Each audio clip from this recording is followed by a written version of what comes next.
Well, greetings and salutations, everybody. Welcome to the best damn movie-related show on the planet Earth, the John Campea Show, coming to you from right here on my YouTube channel. I am, of course, your host, John Campea, and it is an awesome honor and privilege, as it is every single day, to have you, our international friends, gather around as we get together to talk about our favorite things in the world, movies, movie news, streaming, some TV, some other things here and there as well, and it is awesome to have you guys joining us here today, and it is also awesome, as it is every day, that we get to be graced with the presence of the omniscient Mr. Robert Meyer Burnett. Robert, how you doing today, sir?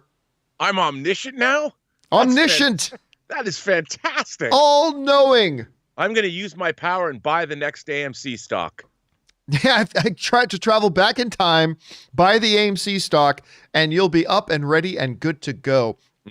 Speaking of up and ready and good to go, guys, we are here and we are up and we are ready and we are good to go. Want to remind you, if you guys are new around here, if you haven't done so yet, why don't you take a second, click on that subscribe button, become a subscriber to our YouTube channel. It'll keep you up to date on all the things we've got going on around here. And it's awfully good to have you guys here. Also want to remind you that if you want an audio only version of this show, go on your favorite podcasting app of choice and get the John Campea Show podcast. It's the audio version of this show, but you know, you can't always be in front of a YouTube channel for when you're driving, maybe you're at the gym, you're at work, whatever. Go ahead and subscribe to it so it is there when you guys need it. Okay, guys, here's how today's show is going to go. We got a bunch of predetermined topics we're going to talk about up front, and then we're going to go and take your live comments and questions in the second half of the show. So before we get into all the other things, let's do a couple of off the top, shall we, Rob? Okay. And off the top, number one here today is this. Disney Plus has a lot of, upcoming MCU programs, right?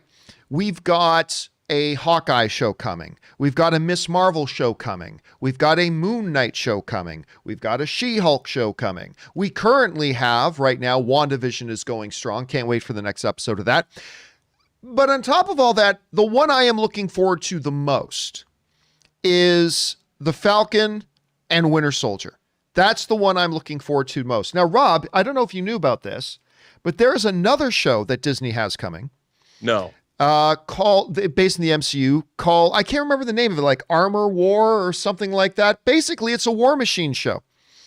And we have just found out, Don Cheadle was doing an interview, and Don Cheadle just confirmed that he is indeed going to be appearing in Falcon and Winter Soldier.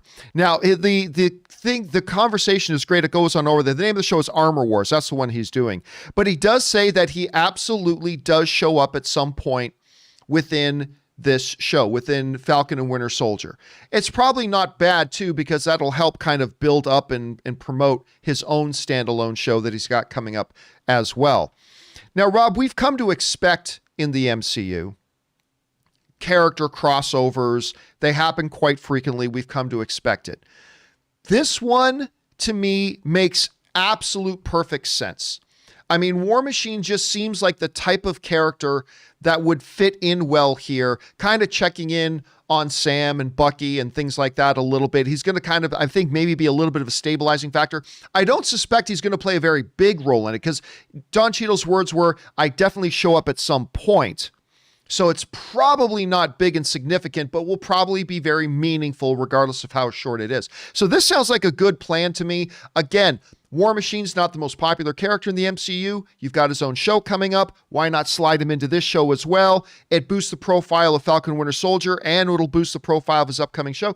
It seems like a total win. And by the way, Don Cheadle is money. Just show me anything with Don Cheadle. I mean, he had a show on a while. One of the most underappreciated shows of the past decade, I think. He had this show, I think it was on either HBO or Starz. I think it was called House of Lies. And that show that he did with John Ralphio, that show was great. Anyway, so I'll watch anything with Don Cheadle. Rob, you hear about Don Cheadle confirming he's going to be in Falcon Winter Soldier. Good fit, or is this kind of forcing something in there that doesn't need to be there? No, not at all. I mean, he is War Machine after all. He's basically the military end, the official military end of the Iron Man project. And it makes perfect sense to me. I mean, I expect that moving forward in the MCU, we're going to see a lot of cross-pollination with these characters. I mean, that's kind of the point of it all. And I think it's great. And where else would he show up at Falcon and Winter Soldier? There's probably a military there's something going on that I would imagine, whether it's Shield, whether it's Sword, whether it's the U.S. military, however it works. I think there's going to be a lot of crossover in these shows. By the way, I just want to say that the Iron Patriot, the Endgame Iron Patriot hot toy, is on its way, John. Oh, it's coming. You have to show that one to me. And I wasn't going to get another Iron Patriot or War Machine toy, hot toy, but man, is that a gorgeous figure. I just wanted to point that out. So to you, this is good sounding news. First of all, I love Don Cheadle. Yeah. I've always loved Don Cheadle. There's something about his, what is it, all the way back to Devil in a Blue Dress, right? Yeah. Devil. I mean, he can do no wrong. To me, he just classes up the joint. His delivery, I just love him as an actor, and I whatever he shows up in, I'll watch. By the way, if you guys have not seen, he has there's a performance of his where he got an Academy Award nomination. It's called Hotel Rwanda. It's a little bit of an older film now, but if you want to see just how good Don Cheadle is, well, watch him in anything, but definitely go and check out Hotel Rwanda. All right, guys, question is, what do you think about this news of Don Cheadle popping up in Falcon Winter Soldier? I think it's a perfect fit for it. It makes a lot of sense. Maybe you think it's kind of forcing something in. What's your perspective on this? Jump down into the comment section below and let us know your thoughts. All right, guys, let's go on to another off the top here, shall we? Another movie that's coming out here fairly quickly on Amazon, and one that was going to be theatrical got moved over to Amazon, which was kind of disappointing to hear, but it's coming out soon. Although maybe it's about, 20 years too late, is Coming to America 2. The brand new Eddie Murphy, Arsenio Hall returns. I mean, everybody's returning to this. Coming to America 2. Now, Rob, they put out a trailer for this. We talked about it a few weeks ago. They put out a first trailer. And listen, I'll be honest. It wasn't, I really didn't think it was all that good. I mean, I wasn't thrilled with the trailer. I thought, whatever. So I lost a little bit of interest in this movie. I lost a little bit. I was still going to check it out. I'm still going to watch it, but I lost a little bit of interest. Anyway, brand new trailer for Coming to America 2 dropped today, Rob. And it is everything that the first one should have been. It's everything the first trailer should have been. This trailer, unlike the first one, had character, it had charm, it had laughs, I just felt like, okay, now it feels like Coming to America is back. And guys, I don't know if you've had a chance to see the new trailer, because it did just drop this morning. But when you get a chance, you got to go and watch this, because it gave you a broader scope of more of the characters that are going to be involved. It actually gave us a better sense of what the story of the movie is. And again, I just found myself, and remember, this is coming from a guy that I didn't like the first trailer at all. I found myself at minimum grinning or laughing pretty much through the whole thing. The royal circumcision part, I almost died. I was loud. I was drinking some water at the time, and I nearly spit it up through my nose when I saw that. I thought it looked absolutely great. Rob, I didn't like the first trailer so much. My enthusiasm had gone down for this movie. It is now shot way back up. You had a chance to see this new Coming to America 2 trailer this morning. What do you think about it? Well, I thought it was hysterical, and I love the scope of it. I love that they brought back so many of the characters from the first film, like everybody I've wanted to see again, and it just looks like Craig Brewer came back directing from Dolomite Is My Name. I think the trailer conveyed to me how much fun all of these actors had to have been having making this movie. And it just looks like it spills through. It'll just fall out of your screen as you watch this new Amazon presentation, because man, this trailer just put a big grin on my face from ear to ear. And I'm here for that, John. That's what I was looking for from this movie. And like you, I thought the first trailer, I liked it, but I even could recognize that this is an underwhelming trailer. I like that they made the movie, but now this trailer planted its flag firmly in my imagination, saying, yep, we're here and you are going to watch. And yes, that's true. I am. By the way, do you see the poster on the wall beside Arsenio Hall? And that there, the boat show poster? No, not the one between them. The one beside Arsenio Hall. The one on the edge of the picture there. Oh, dude, it's Soul Glow. Soul Glow. You got sexual chocolate's back, and you got to get your Soul Glow. I tell you what. Listen, we always say all the time, the job of a trailer is to take your enthusiasm for a movie, no matter how high it is or how low it is, and try to bump it up a couple of notches. This trailer did that for me. I mean, I am now very, very psyched to see this movie. Question is for you guys. Have you had a chance to see this new trailer for Coming to America 2? Me personally, I think it's way better than the first one. I am now excited again for this movie. I thought this thing looked hilarious. What did you guys think about it? Jump down into the comment section below and let us know your thoughts. Okay, guys. With that down, let's do one more off the top before we get into our main topic, shall we?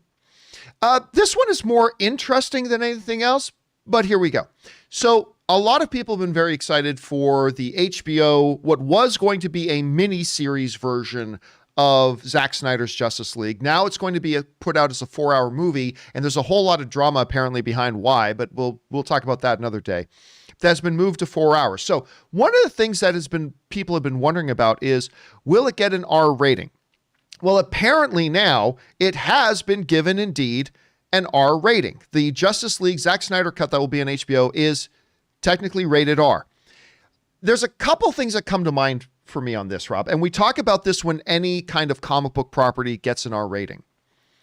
But my first question is a little bit unique. Who gave it an R rating? Because the MPAA doesn't give ratings to movies that are going on streaming. You know what I mean? So I'm just wondering who gave it the R rating. That's just a question. You brought up a really good thing. You and I were talking about this off screen, but you brought up a really good point that maybe it's going to play theatrically in some places and therefore it needed to get a rating. And that's fine. So that makes sense. There comes, and I talk about this with a lot of comic book movies. There is a misconception, I believe, amongst movie fans that R equals better.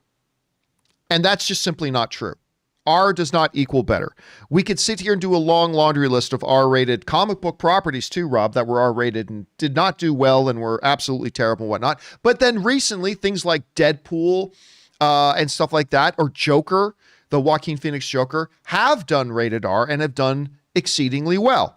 And then, of course, we had Birds of Prey and the Fabulous Emancipation of One Harley Quinn, and that one was totally terrible. Didn't even need to have an R rating. I guess, to me, it's interesting. But, Rob, for me, when you sit back and you look at the DCEU, the very best movie, I believe, the DCEU has ever done is another movie directed by Zack Snyder, which is, of course, Man of Steel. That didn't need an R rating for it, whatever, but I don't know. To me, and I said this about the Harley Quinn movie as well. Warner Brothers wanted to slap an R rating on it because to them it's a marketing catch.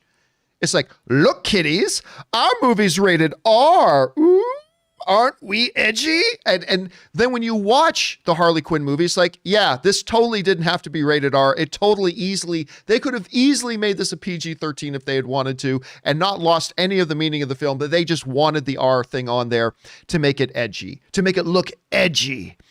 And I don't know, again, like I said, I look at the best DCEU movies that they've done so far, most of them directed by Zack Snyder, like Man of Steel, like Batman vs. Superman, and things like that. And they were great, and they didn't need R ratings. So I don't know. What's interesting to me is that it says it's rated R for violence, which is a lot of violence in comic book movies, and some language.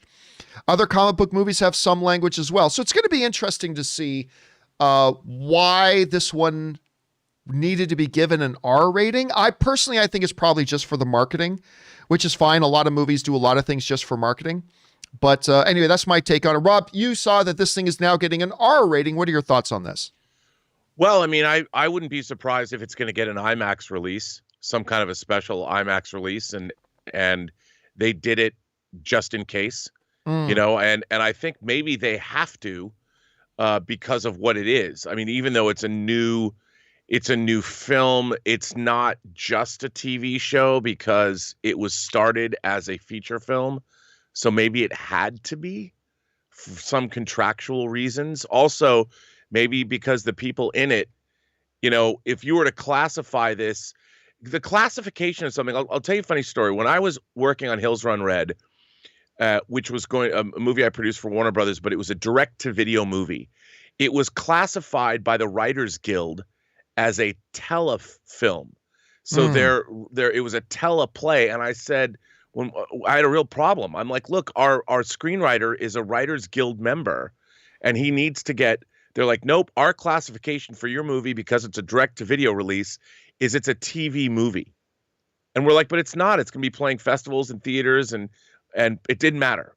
So I'm willing to bet that there's something about how this movie was made, something in the contracts that say this is a quote-unquote theatrical released film for purposes of guild residuals and contracts.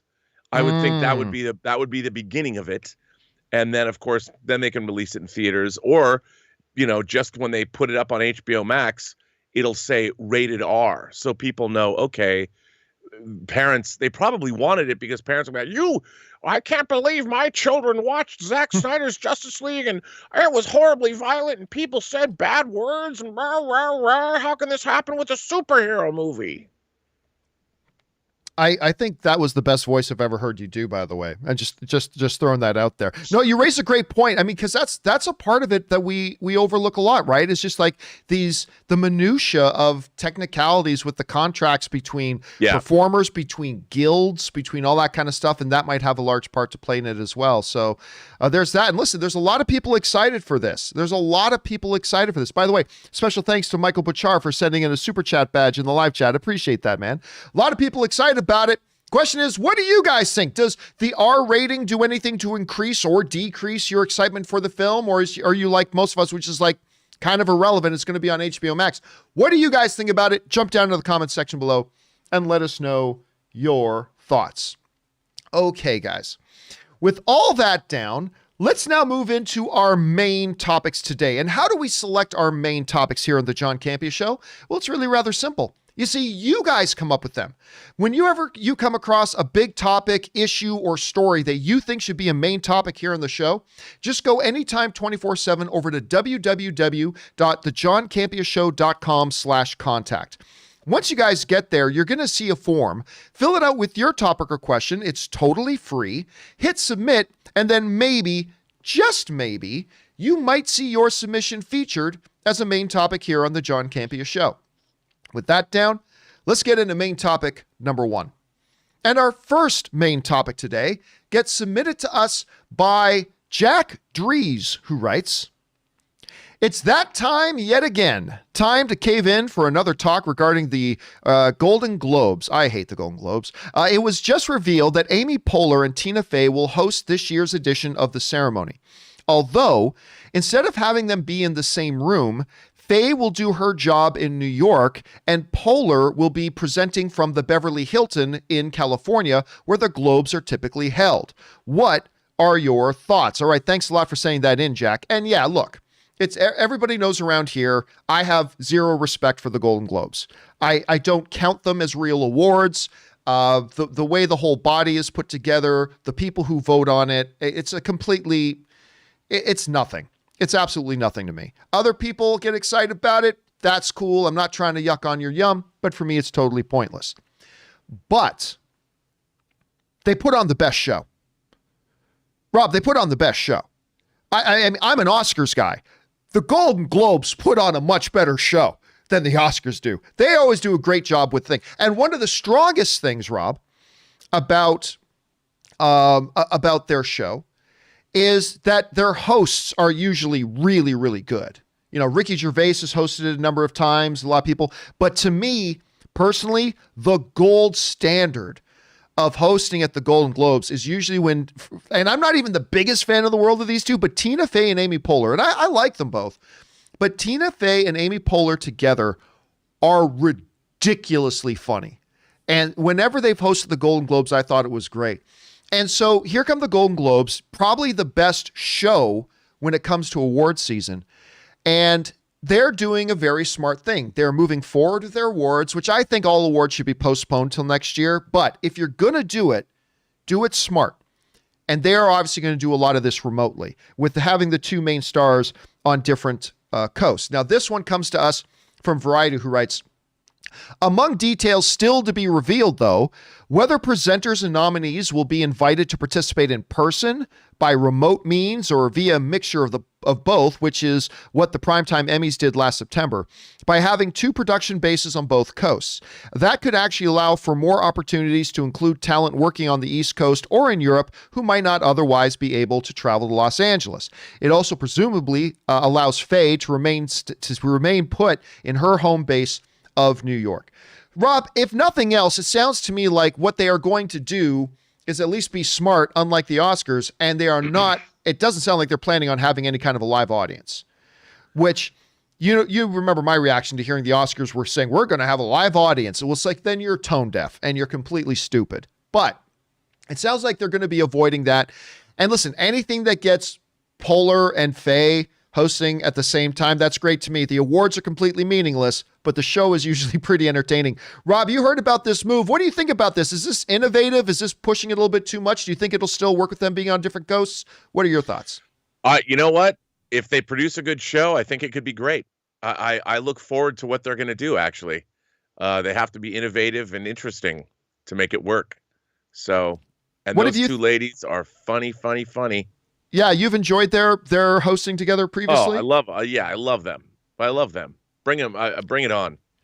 I still remember I still think my favorite, funniest moment ever at the Golden Globes. It was a year that George Clooney was getting a Lifetime Achievement Award, and it was shortly after he got married, and I forget the name of his wife.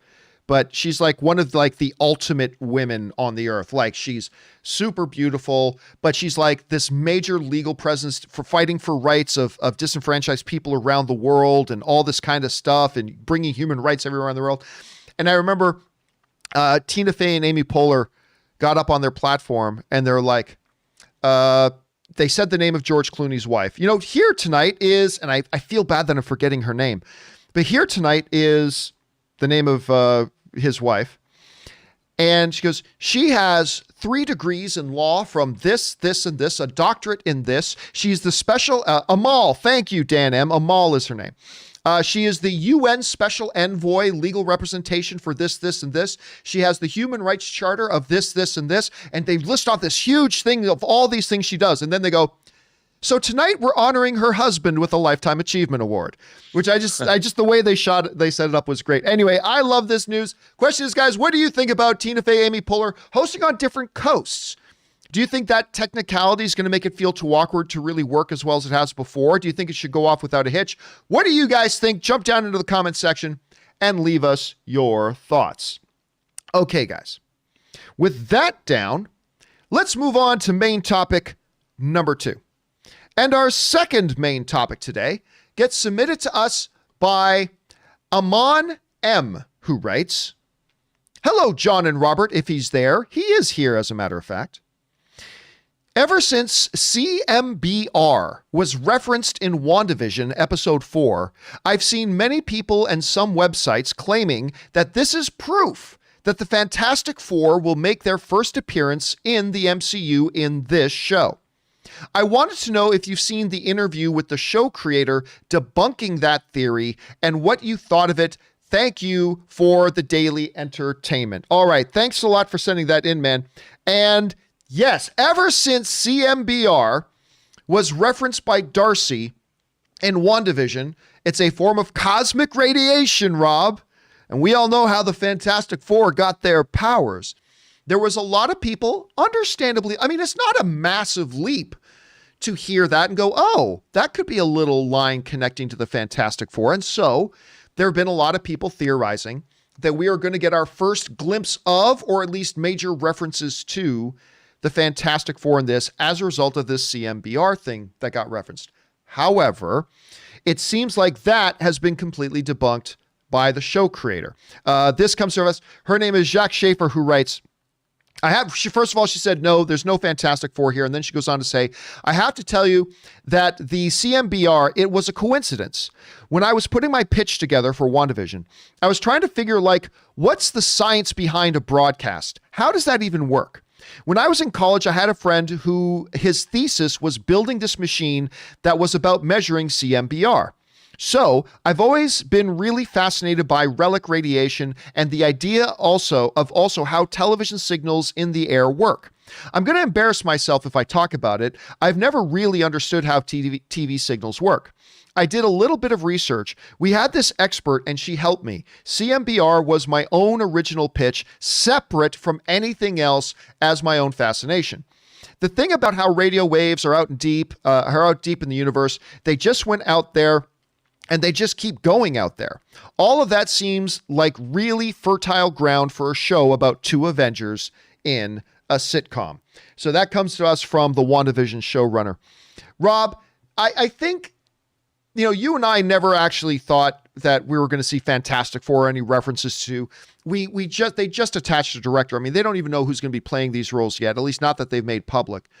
But to have the showrunner actually come out and kind of put that one to bed, are you surprised that they would even address that? Are you surprised that Disney wouldn't just allow that to keep floating out there as a theory one way or the other? What do you think about this move?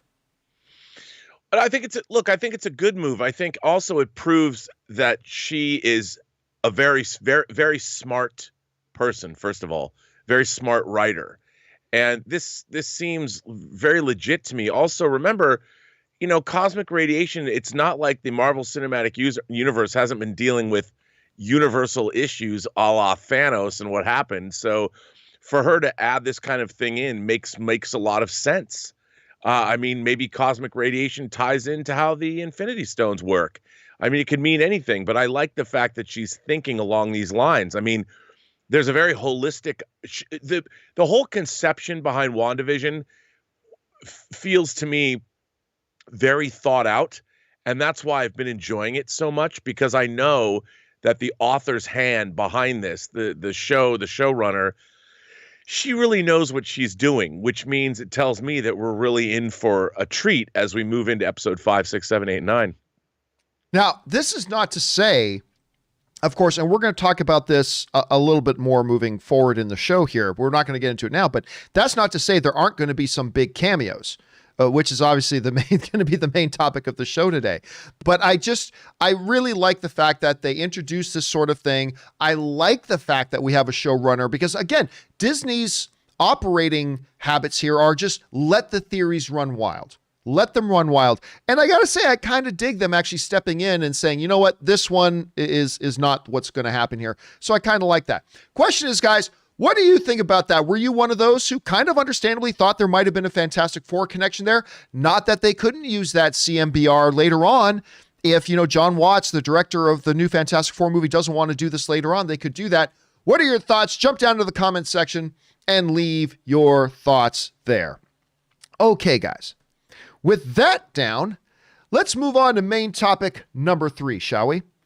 And our third main topic today gets submitted to us by Gar Sundin. The only reason I know how to pronounce that is because one of my all-time favorite hockey players, Matt Sundin. So Gar Sundin writes, Sony has once again used their fake Flash Thompson social media account to put out a picture that kind of makes it look like Ned is going to be Hobgoblin in the next Spider-Man movie. We might be stretching things a long way here, but it does kind of look like the Hobgoblin hat, the Hob hat, as he calls it, coming out of the back of his head. Do you think this was an intentional reveal, or are we reading too much into this as usual? All right, thanks a lot for sending that in. All right, so here's what's going on. Jacob Bartolone, who is the kid who plays Ned in the 2 Spider-Man movies. I love this kid. I think this kid is charming and fun, not only on screen, but off screen as well. I love his interviews, all that kind of stuff. Good Filipino kid too, so that makes him very popular with my family, obviously. Good Filipino kid. Anyway, what's happened, for those of you who've not heard about this, is that there is this image that came out on Flash Thompson. For you guys forget, Flash Thompson, the character in Spider-Man, has his own Instagram account. And Sony uses that to promote some things. Anyway, this image came out that Flash posted. And this is what came to us from Screen Rant, who writes, posting on an Instagram account purportedly belonging to the MCU's Flash Thompson, Tony Revolori. By the way, they've used this account many times, Sony has. Sony put up an image of Ned and Betty with a poll on who's worse. The interesting bit is that the image of Ned features an orange triangle reminiscent of the Hobgoblin's hood in the comics. The inference is clear and is the first sign that Sony is at least acknowledging the rumors, if not confirming that Ned will in fact become that character. All right. What they're referring to about the rumors is that previously, I think back in November, December, some rumors started to circulate that Jacob Bartolone's character Ned was going to become Hobgoblin. Now, for a short period of time in the comics, the Ned character does become Hobgoblin, but you later find out he's actually being controlled by the real Hobgoblin. It's a thing. So there is some precedent in the comic books for them doing something like this. On top of all that, let me see if I can pull this up here. Spider-Man, Jacob. Okay, so you guys might remember that a while ago, we talked about this on the show a bit too. Jacob, who's a heavy kid, he's a heavy kid, recently posted images of himself online having dramatic weight loss and really getting in shape. Now, you take a look at this image. And by the way, Lipstick Train Face sends in a super chat badge in the live chat. Thank you for that, Lipstick. Appreciate that. You take a look at this. I mean, just look at his face. I mean, he completely transformed himself. A theory that was going around was that, you know, he didn't just do it for his health, although I'm glad he did for his health. I mean, look, you can have whatever body you want, but at some point, like I've just lost a number of my favorite entertainers over the years because they just got a little too big, whether it was the great John Candy, whether it was Chris Farley or whatever, like that caused health issues. And just seeing the kid getting healthier, that's great. You know, awesome. But it brought up a theory that actually has some really good stuff. It's like the studio might say, look, kid, like Ned is supposed to be this way. Ned's supposed to look the way you look. You can't just drop 150 pounds, right? Like Ned's supposed to look different than the way you look now. So there was a theory going around that the studio wanted him to lose that weight for something in particular. Now we get into dangerous ground here, Rob, because we're getting into something that is hardly ever works out, which is now we're building theories that are built upon another theory. As soon as you start stacking theories, it can get really messy. But the theory based on another theory is that this image, once again, that they put out with the Hobgoblin hat and stuff like that, is kind of basing it on the other theory that, you know, he was getting into this kind of shape because he was going to be Hobgoblin. Rob, I'm usually the first one to jump up and down and say, guys, stop reading so much into everything. Like, cut it out. You're reading too much. But even I got to say, Sony has used this social media account to do reveals before. And when you start putting the pieces together, I'm not saying that Jacob is going to be a Hobgoblin character. But I'm saying what I am saying is I don't think it's crazy at all for those people who think he will be. I think there's enough little pieces of anecdotal evidence being put together here that, hey, if you've got the theory that he's going to be Hobgoblin, I don't think you're nuts. I don't think you're crazy. It very well could happen. Rob, you've seen all of us, myself included, start taking little bits of things and running way too far with it, but you're seeing what's stacking up here. What do you think's going on? Well, there's nobody who has better trainers to get people in shape quickly than Marvel does. The people on their payroll know how to transform bodies. Yes. So I would say that there could be something to it.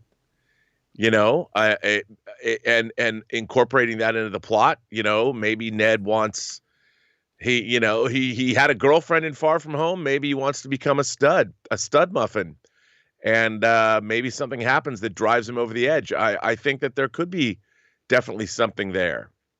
Another important thing we all got to keep in mind too is that the strategic placement of Ned is that he is one of the, other than Mysterio revealing things to the world, which I think they're going to actually take care of very quickly in the first movie and in the next movie. I don't think the world knowing Peter Parker's identity is going to play a very big part in Spider-Man 3. I think that's going to be put to bed fairly quickly in that movie. But prior to the Mysterio reveal, I mean, Ned's one of the only guys who actually knows who Spider-Man is and knows that he's Peter Parker. So that could become an interesting little tidbit in there as well. So, well, I think the end of Spider-Man Far From Home takes place because it takes place post WandaVision. right. I think that J. Jonah Jameson is the first evidence we've seen of a multiverse spilling over into our MCU reality, because Far From Home takes place a long time after the snapping, whereas WandaVision takes place 2 weeks after people have returned. 3 weeks. 3 weeks. Takes place 3 weeks after Endgame. So I think that J. Jonah Jameson is our first example of whatever the multiverse of madness there are.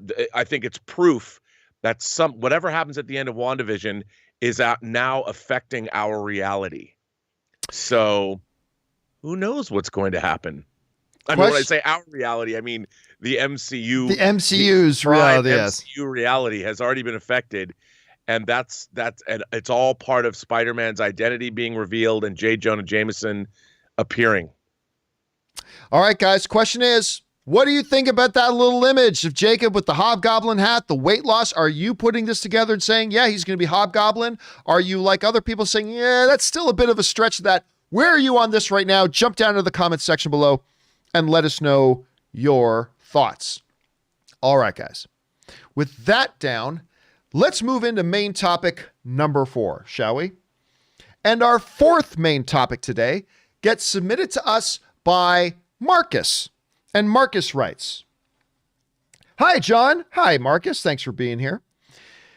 Lizzie Olsen," that's Elizabeth Olsen, recently came out and said that there is a cameo that is as shocking as the Luke Skywalker appearance in Mandalorian Season 2. Paul Bettany has also spoke out and said there is a secret actor that he has always wanted to work with that shows up in the show as well, and that it has been kept tightly under wraps. I'd love to know your thoughts on all this and who it could be.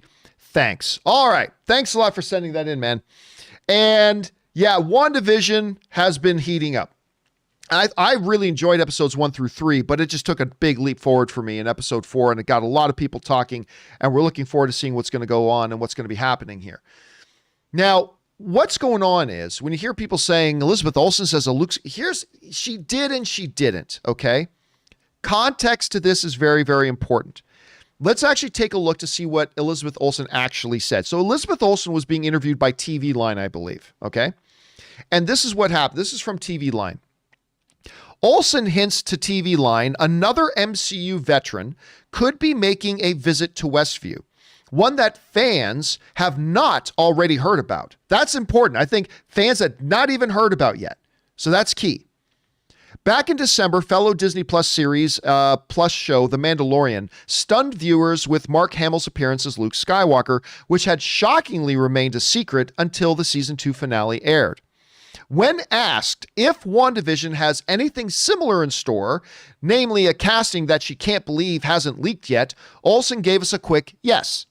And though she dared not offer any specifics, she did share with a laugh that I'm really excited for viewers to see what or who is coming. That comes to us from TV Line. All right, so here's an important part, Rob, that I think everybody needs to keep in mind here for a second. And this isn't just a little nitpick. This is actually a really important thing that I think we got to keep in mind. If you read certain headlines today, and it's probably not even on purpose, but it can come across as if Elizabeth Olsen sat down on a microphone and said, hey, everybody, we've got a cameo coming that is like on the same level as Luke Skywalker showing up in Mandalorian. What it was that the interviewer asked her the question, kind of framed the question and said, hey, Mandalorian just had this big reveal with Luke Skywalker. Does WandaVision got something like that lined up? To which he said, yeah. And I can't wait for the audience to see. So you got to temper that a little bit with the fact that it was the interviewer who framed the question that way. So you got to keep that in mind too. But it still brings up the thing, Rob, that we are apparently going to be getting a very big cameo that everybody's excited about. But what is really key in that is that something people aren't talking about yet. A big cameo, kind of Luke Skywalker level, that nobody's talking about yet. that kind of limits the field, right? That kind of limits the field a little bit. So what I thought we would do here is we would jump into the Campea classroom here, and let's go down some options here. Let's go down some options about who could this Luke Skywalker level, audience hasn't heard about it yet, kind of thing. Who's it going to be? What's it going to be? All right, let's start with this one. Tony Stark. Hey, listen, Tony Stark would be in the MCU. Tony Stark showing up in some way, shape, or form would be, you could count that as Luke Skywalker kind of level surprise cameo. You could throw that in there. And look, we know, I don't care what anybody says, Robert Downey Jr. is going to be back. I've said it before, Rob, I'll say it again. It may not be this year, might not be in 2 years, might not even be in 3. Robert Downey Jr. will be back. I said that about Chris Evans, and lo and behold, he's coming back. So I think Tony Stark could fit into that. You know, she had a close relationship, but also a tumultuous one because he kind of grounded her in Civil War, fought on the other side. There could be some interesting thing there. Maybe it's Tony Stark. Here's one out of left field, Rob. Here's one out of left field. Because not only, look at this one part here, at the very last line, Elizabeth Olsen says, I'm really excited for viewers to see what or who is coming. Might not even be a human being, Rob. Thanos. Hey, listen, before you think Thanos is really way too crazy of an idea, keep this in mind. That part of the thing that we've been seeing in WandaVision is her kind of revisiting the trauma and tragedy in her life. Who is a bigger representation of that, other than maybe Ultron, who she watched killed her brother, than Thanos, who she witnessed ripping half the head of her love out and killing her love and blipping her, snapping her out of existence for 5 years. That's a pretty big one. Thanos showing up would be a pretty major thing. Necessarily Luke Skywalker showing up level, debatable, but it's close. So Thanos could be one of those things. All right. I'm going to throw another one at you, Rob, way out of left field. Way out of left field. But I want you to hear me out on this. Deadpool. Now, as crazy as that sounds, we know Ryan Reynolds is doing more stuff with them. He's doing more stuff with Disney, blah, blah. There is some wacky fourth wall breaking stuff going on within WandaVision with the broadcast and all that kind of stuff. I'm just saying stylistically, Deadpool showing up as a fourth wall breaking sort of character is not completely outside. And listen, we've seen the MCU do completely wacky things. We've seen the MCU do completely wacky things, and I think that would get a lot of people buzzing. So maybe Deadpool. I'm not saying that's going to be it, but I just want to throw that as a crazy theory. Okay, let's move on to this one here. Spider-Man. Okay, but here's the catch. Toby or Andrew. Hey, listen. We don't even know that Tobey Maguire or Andrew Garfield officially. We have not yet, Rob, I mean, we all assume it, but let's be clear, we have not officially been given any word that Andrew Garfield or Tobey Maguire are in the next Spider-Man film. I believe they are at this point. I think a lot of us believe they are. I don't think they're going to have big roles, but we do know that WandaVision, Spider-Man 3, and Doctor Strange 2 are kind of like one story that they're setting up, right? So having a Spider-Man cameo makes sense, but would Tom Holland popping up in this really be that huge of a shock? Probably not. I think it got people very excited. Tom Holland popping in, I think people would be excited. Yeah, be excited. But would it have the holy shit reaction around the world like Luke Skywalker showing up like it would if it was Tobey Maguire or if it was Andrew Garfield? Again, I ain't saying that it is. I'm just saying if we're trying to think about what is something they could be talking about that we haven't heard about yet that would make the internet explode like the Luke Skywalker thing, I'm just saying Toby or Andrew popping up. And I'm not saying I think this was going to happen, but I think that's got to be considered as a possibility. Here's one that people talk about. Doctor Strange. I don't think it will be this for a couple of reasons. Number one, I don't think it's going to be Doctor Strange at all. I don't think he's going to show up in this. But number two, it's kind of like Tom Holland showing up. Is that really, is Benedict Cumberbatch showing up really a Luke Skywalker sort of holy shit moment? Like Tony Stark showing up would be, like Thanos showing up would be, like Deadpool showing up would be, like Andrew Garfield showing up would be. I don't think it does. I don't think it has that. I don't think it fits that qualification. So I don't think it's the Doctor Strange one. So I'm going to take Doctor Strange off the list. All right. I'm going to take Doctor Strange off the list. The real number 5 here, I'm going to have 2 as tied. Okay. And I've argued against this before, but I'm just going to throw it out here. Magneto and Professor X. Now, I've argued on this show, Rob, that Kevin Feige has told us for years. 3 years ago, he told us no X-Men stuff for 5 years. I got my 5-year plan right now. We're going to finish my 5-year plan, and then I will get to X-Men. And I still believe him. I still believe him.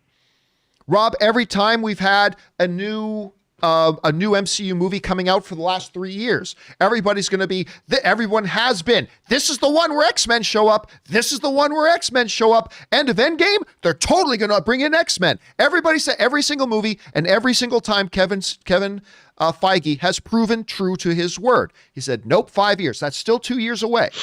That's still 2 years away. But even if you're somebody like me, Rob, who has been saying over and over and over again, look, and been proven right, every single new MCU movie that's come out, Kevin Feige said not for 5 years, Kevin Feige said not for 5 years. Even I, Rob, have to go, well, wait a second. What would cause that holy shit kind of reaction around the world, is particularly within the world of MCU fandom and comic book movie fandom and all that kind of stuff? What could actually shake us so much that it would be on the level of a Luke Skywalker popping up in Mandalorian? Could it be her real father? And again, I don't even think they're going to make Magneto Wanda's father in the MCU. I think they've already moved away from that. But if you want to create that holy shit moment, Magneto showing up, say, I am your father, child. Huh? Or Rob, everything's going batshit crazy at the end. It's the final episode of WandaVision. They don't know what to do anymore. She just lost Vision again. She just lost her kids. This threatening to rip the world apart. Everything's going crazy. Who better than to come in? And in comes this wheelchair, and it's Professor Charles Xavier says, I think I might be able to help. I think I might be able to help. Right? And all that. And then he comes in. And now again, I am not saying that is what is going to happen. I still personally believe Kevin Feige is staying true to we're waiting 5 years before bringing in X-Men stuff. That's what I still think. But if we're saying that there's something so big coming that nobody's talking about, that could be like that Luke Skywalker level, oh my God, what just happened? You can't deny, I can't deny that I'm your father, child, or I believe I can be of some help. A Magneto, Eric, or Charles showing up, come on. That would, I'm not going to say it would be on the same level of Luke showing up in Mandalorian, Rob, but it would be comparable.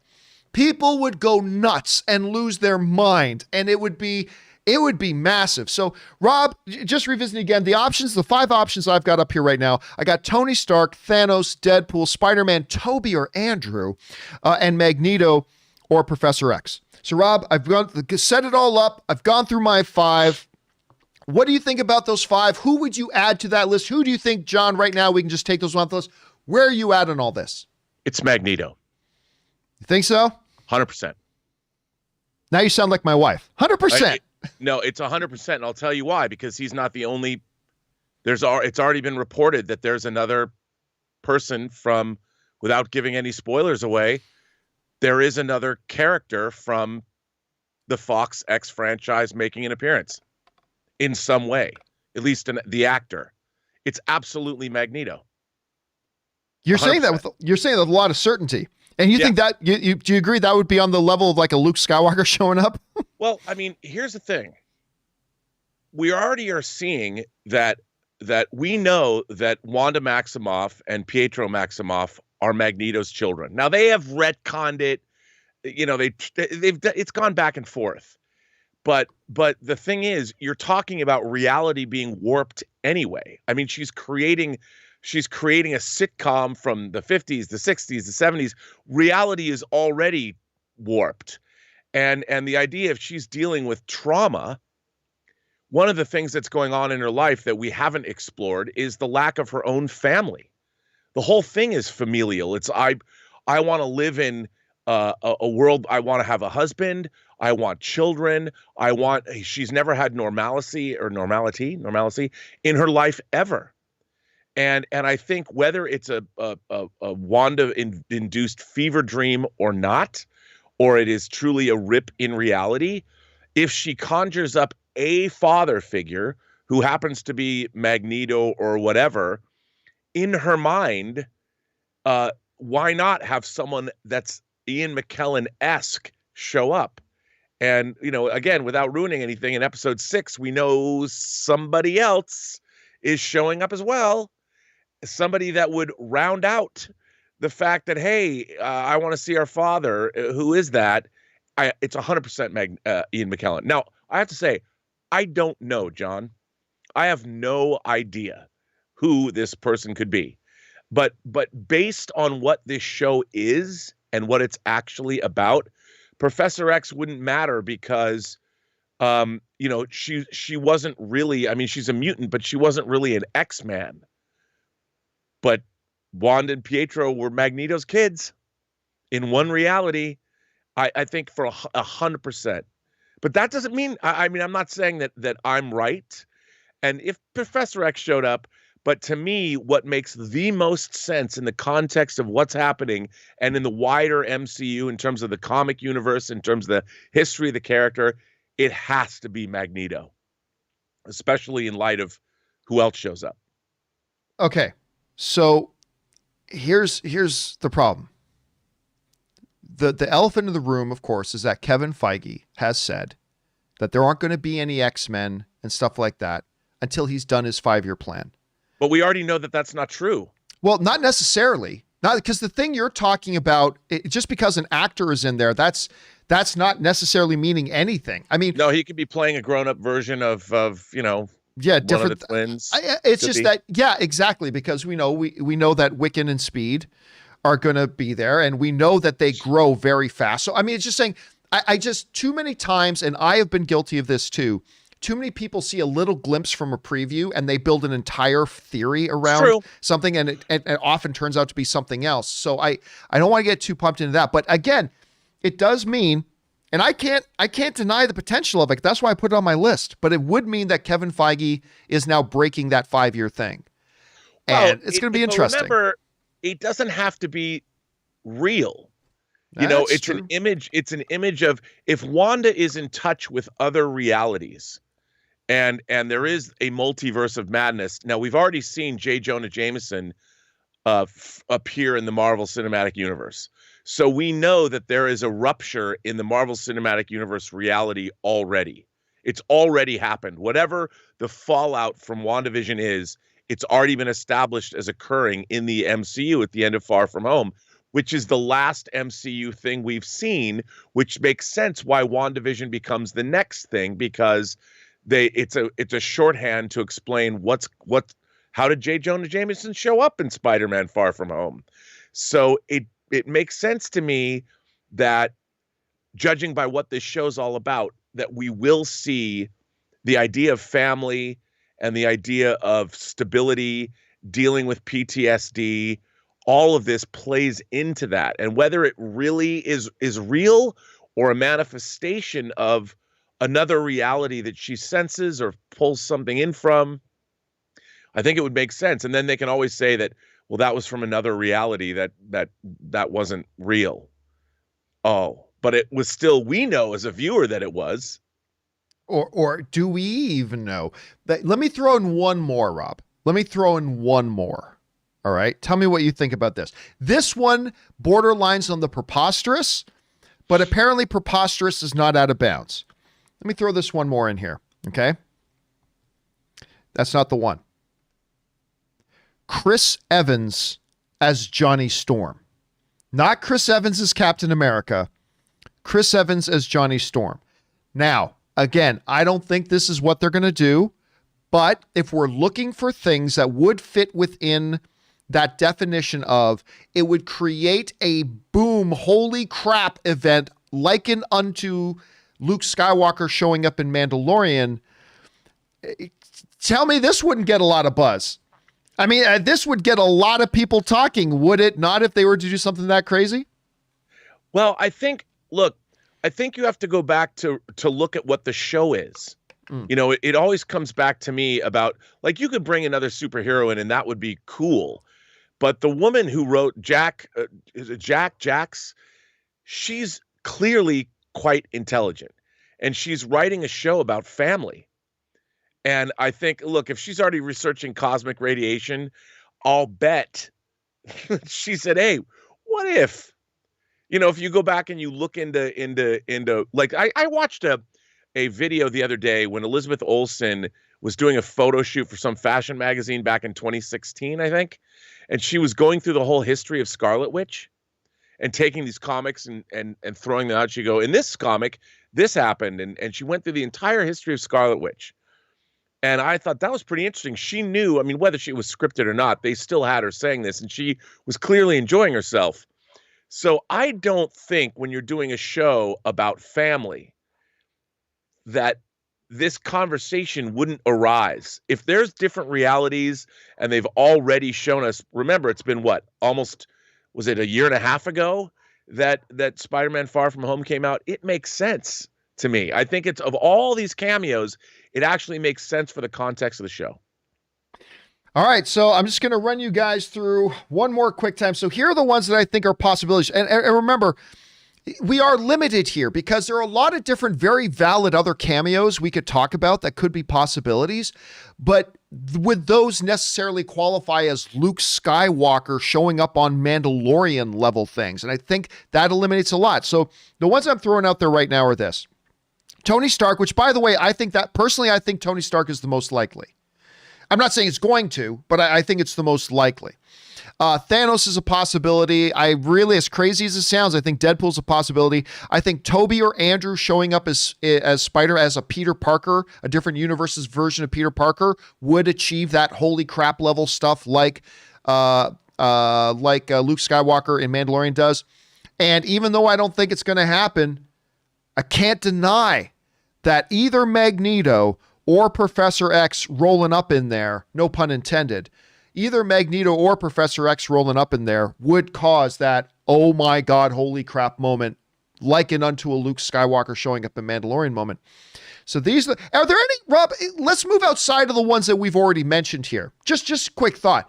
Is there anybody else you could think of that might fit within those parameters? Like it would have to be huge. It would have to be something that would get everybody talking, Luke Skywalker level. Is there any other theories that we haven't covered here that maybe could be a possibility? Well, I've got one. Oh, please, yes. I've got one that could be interesting, especially the ramifications of what could happen. Old Steve Rogers. Old man Steve Rogers? Old man Steve Rogers comes in, voice of reason, talks her down, and what does she do? She turns him back into the Captain America she knows. Well, that's a possibility too. I mean, that's a canonical reality warping thing that she could do, and ba-bam. Ba-bam. Once again, Captain America is back in the MCU exactly the way we want him to be, and it's not a cheat. You know, it's something that can happen, And I mean, it makes sense. And you could even make imagine how emotionally poignant it might be if old Steve Rogers comes in to talk her down like a father figure. Yeah. To me, it's the closest thing to, if it's not Ian McKellen, an old Steve Rogers coming in and talking her down, showing her that familial, because what is the new family she has if not the Avengers? You know, and comes down and says, look, look what happened. Look what happened in Infinity War. Or was it Infinity War Endgame when Captain America came to the rescue of Vision and Wanda? Yeah, or go back to Civil War. Near the beginning of the film, after Wanda causes that big catastrophe, it's Captain America that comes into a room, sits down. It's like, it's the job. We can't save everyone, but we got to save those that we can. Has that big heart to heart. Besides Hawkeye, she's probably the closest one. I want to touch on this quick. A bunch of people in the live chat are throwing in a lot of possibilities. Some people saying it's Captain Marvel.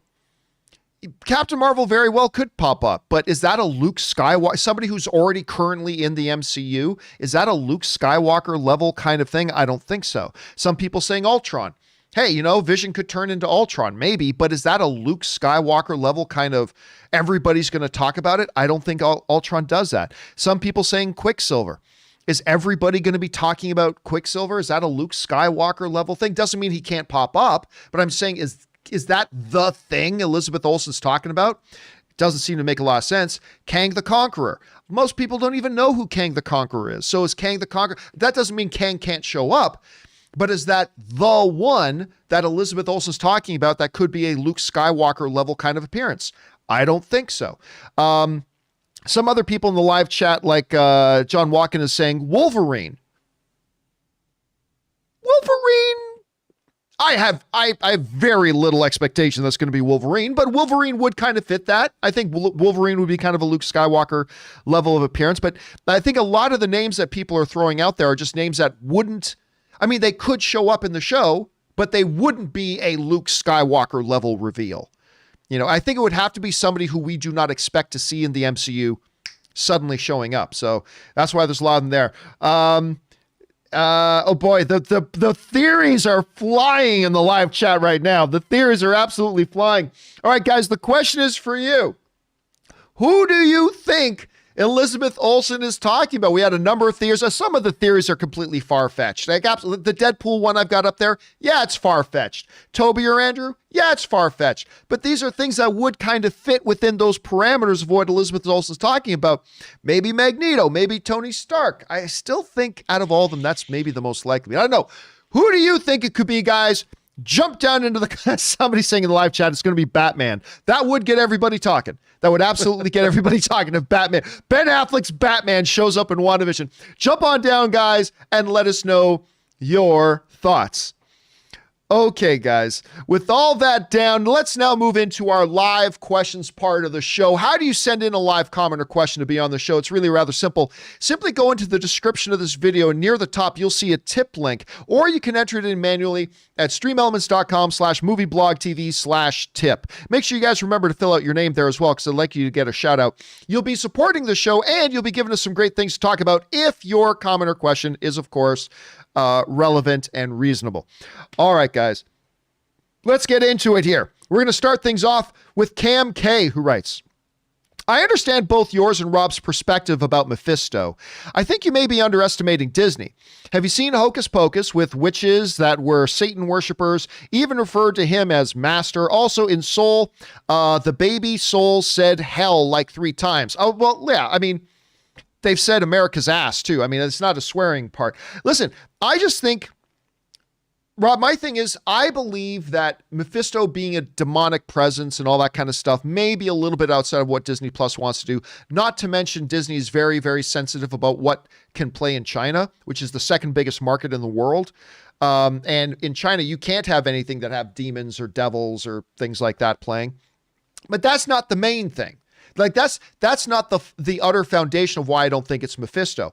The main reason I don't think it's Mephisto, not that it can't be, I'm not ruling Mephisto out, Ask me after episode 5. I may completely think it's Mephisto, but for now, I don't think. But the main reason I don't think it's Mephisto is because I really, right now, still really believe it's just Wanda. And it could be somebody else. It could be. We're not even halfway through the show yet, Rob. We're not even halfway through the season yet. But for now, it's that, and that's my main reason for thinking it's not Mephisto. What about you, Rob? Well, I feel the same way. We've talked about this before. I just think bringing in Mephisto opens up the Marvel Cinematic Universe in a way that I think stretches, this is so funny to say, stretches credulity. I mean, like we were talking about yesterday, the purple space wizard and his rocks snapping, like how far do you go?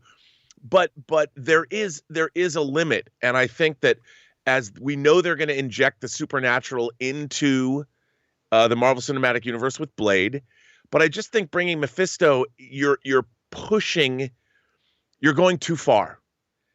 Especially after Thanos, now you've got the actual devil. I mean, Dormammu is pushing it far. Yes. He did it, but you had a whole movie to lead up to that. But I think Mephisto, while a great character, does Mephisto work with the Avengers yet?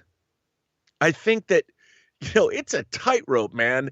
I was wondering, well, how do you make Thor and Iron Man and Captain America work in the same universe? How do you make that work? Especially if you look at Iron Man, the first Iron Man is relatively grounded to reality. I mean, if you buy into the tech that Tony Stark has, but as you're fond of saying, by the time you get to Infinity War and his nanotech suit, it's essentially magic.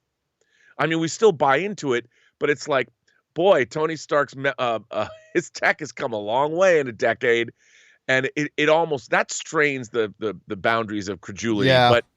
But having the devil show up and the devil doing all this, I'm like, I don't. So that means hell exists. And if hell exists, there's a lot of ramifications there for the rest of the universe. Even Thanos is just a guy or a Titan. All right. Let's move on here. Next one up comes to us from Aaron Schroeder, who writes, the drone thing in WandaVision is not a plot hole. The drone Monica sends in is not the one that Wanda finds in episode 2.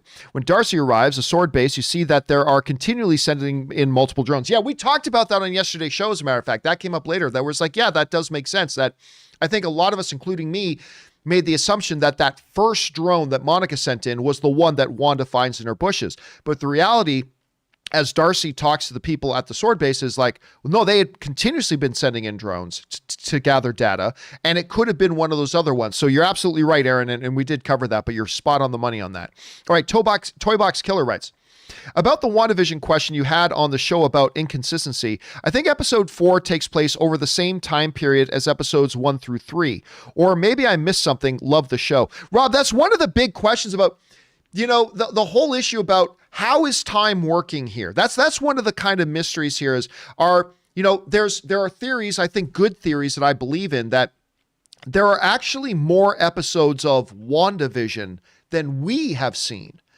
I think just because we've seen those 3 episodes, that doesn't mean there weren't other episodes, right? And I think there was some implying there in the show that there have been other episodes, just that we as the audience didn't see. But then again, how does time work between when Monica shows up versus getting a live signal? Darcy says, okay, she's by a radio now, Randall, or, Agent Wu, played by Randall Park. Randall, now, broadcast your message now. So is it timed up? Is it looped? That's one of the big questions there that we still have now. Do you have a working theory right now? Is just how time is working with all this at the moment? I really don't. But you think about the speed of light, and you travel. There's time dilation depending on where you're going. That's part of theoretically, that's part of the laws of the universe. So it's hard to say. Because I think, I've been thinking a lot about what you pointed out yesterday about the time, those broadcasts, and like when are things happening, and we're contacting her now in real time and watching broadcasts in real time. And I was like, well, there's the cosmic background radiation TiVo that's recording these things, and they're just out there. And when you pull them, you can watch until you're caught up to where we're at in the broadcast. And so I think there's questions to be answered. I don't know if the show's going to do that. Right. I don't know, but this is a pretty damn smart show.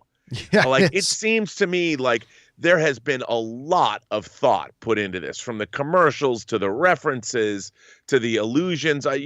Keith DeCandido wrote an article for Tor.com talking about there's 3 different realities that they're dealing with: the MCU reality, the reality of the history of the characters in the comics themselves, and then the reality of the character of just Vision and Scarlet Witch and their histories. And it's really interesting. And I think they're very aware of all of these things in this show, which is why it's such a joy to watch. They've really gone in and did a deep dive into everyone. I mean, think about this. This show's a sequel to Captain Marvel with Monica Rambeau. We saw her as a little girl. So you're sequelizing. And then if you put that into it, Sword was started by her mother as a direct result of knowing about the Skrulls and everything. And it's so intertwined with all of this history. And I think this is the one thing about the show that I love the most, is how much thought has actually been put into this, both from a comic book standpoint and an MCU standpoint. And I wouldn't put anything past them. They have left no stone unturned.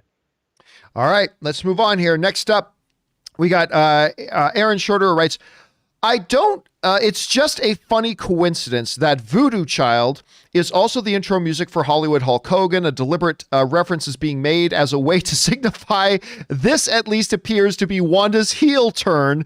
Kevin Feige must love wrestling. And listen, that was the first thing that Ann thought of, Rob, because you notice at the end of the episode, you have Jimi Hendrix. And so good. First thing Ann said, this tells you a little bit about my wife.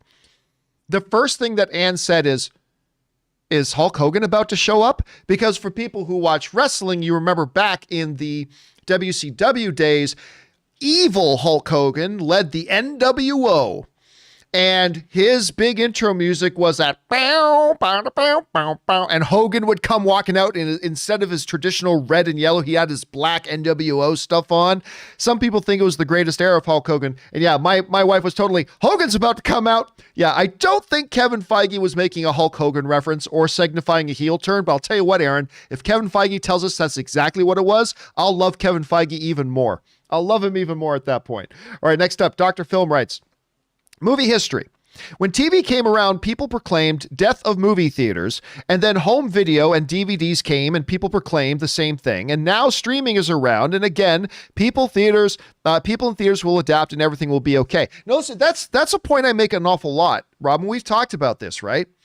When television came, you go back and they said that was going to be the end of movies. Now that television was there and people can get entertainment in their house, that's the end of movies. When VHS tapes came out, that people could actually record things, they said, well, this is the death of television and it's the death of movies.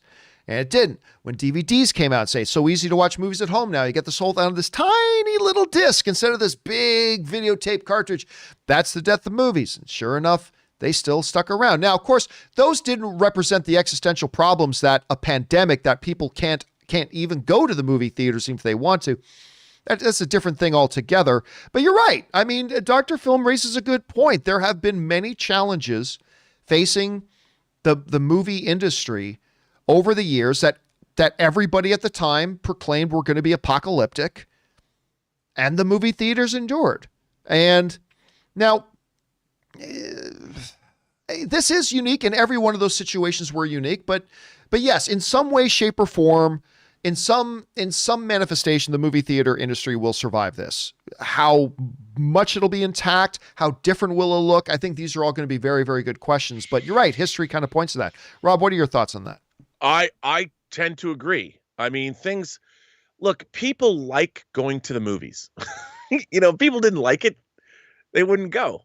And I think people love going to the movies. And this pandemic, I think, has made everybody take an inventory of their lives and what they want to do. And I think that once movie theaters open and people are vaccinated and people start, maybe with some trepidation going back to theaters, and they see a movie, they're like, damn, I remember this. I miss this.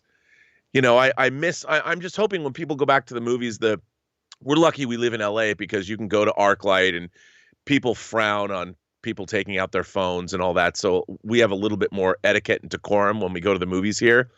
I hope people do that in the rest of the country as well, because I think movie theaters are going to come back. I do, because people just enjoy going to the movies, the same way they enjoy going out to eat and going to concerts and just being in the world and being around other human beings. It's sort of our nature.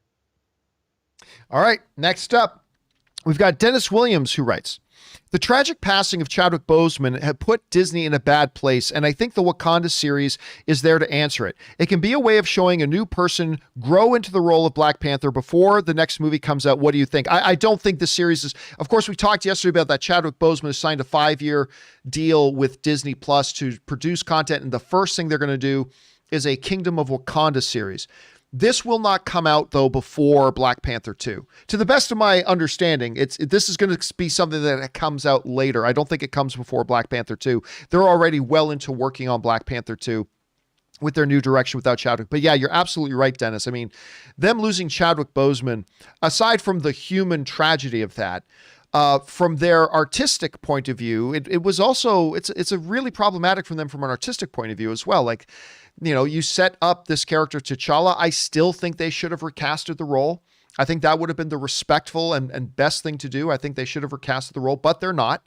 And they're going to move forward. And I think you're going to see them expand that world of Wakanda with this show. But again, to the best of my understanding, that's coming out after the new movie. Anyway, thanks for bringing that up, Dennis. All right, next up, Russell Amador writes, hey, John, what a teaser that was that Zach posted of Jared Leto as the reinvented Joker for Justice League. A very blurry one, to say the least, but the inclusion of the card and what seems like a different look has me intrigued. Super curious how this goes. I honestly thought it was nothing. Now, you guys know I'm very happy that Jared Leto is coming back as Joker. I'm very happy about that. I thought that was a great move by Zack Snyder to bring him back, because I actually think he's a very underappreciated part of the DCU. I thought one of the biggest problems of Suicide Squad was that they didn't use that Joker enough. And I know I'm in the minority on that, and that's totally cool.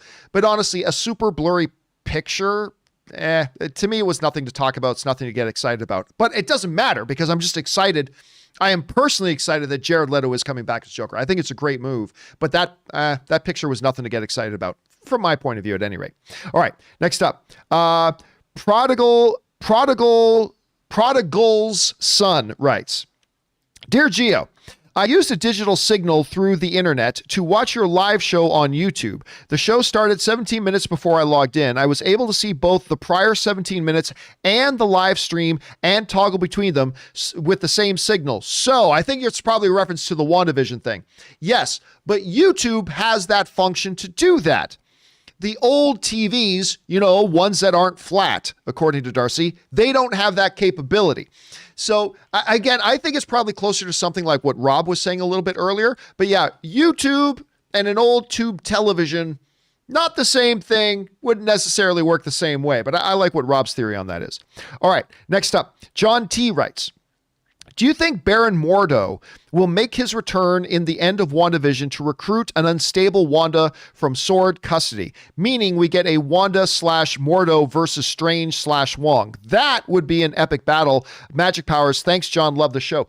Well, Rob, I said this the other day. I do think Mordo, Chiwetel Ejiofor coming back as Mordo is a possibility. I think that's something that's on the table. We haven't seen him since the end of Doctor Strange 2 make his heel turn.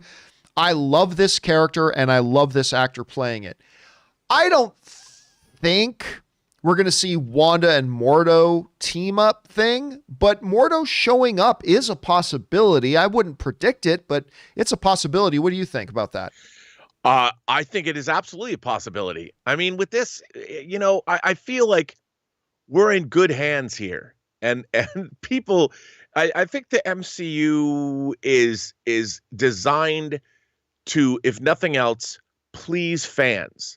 Sure, once you get past the fact that this isn't exactly what happened in the comic books, because it's not. They've explained now over 13 years that the comic books are inspiration, but we're creating our own Marvel reality here. But they know what's good and what's not. I mean, the fact that they bring back Thunderbolt Ross from the Incredible Hulk, you know, they know who people like. They know what works.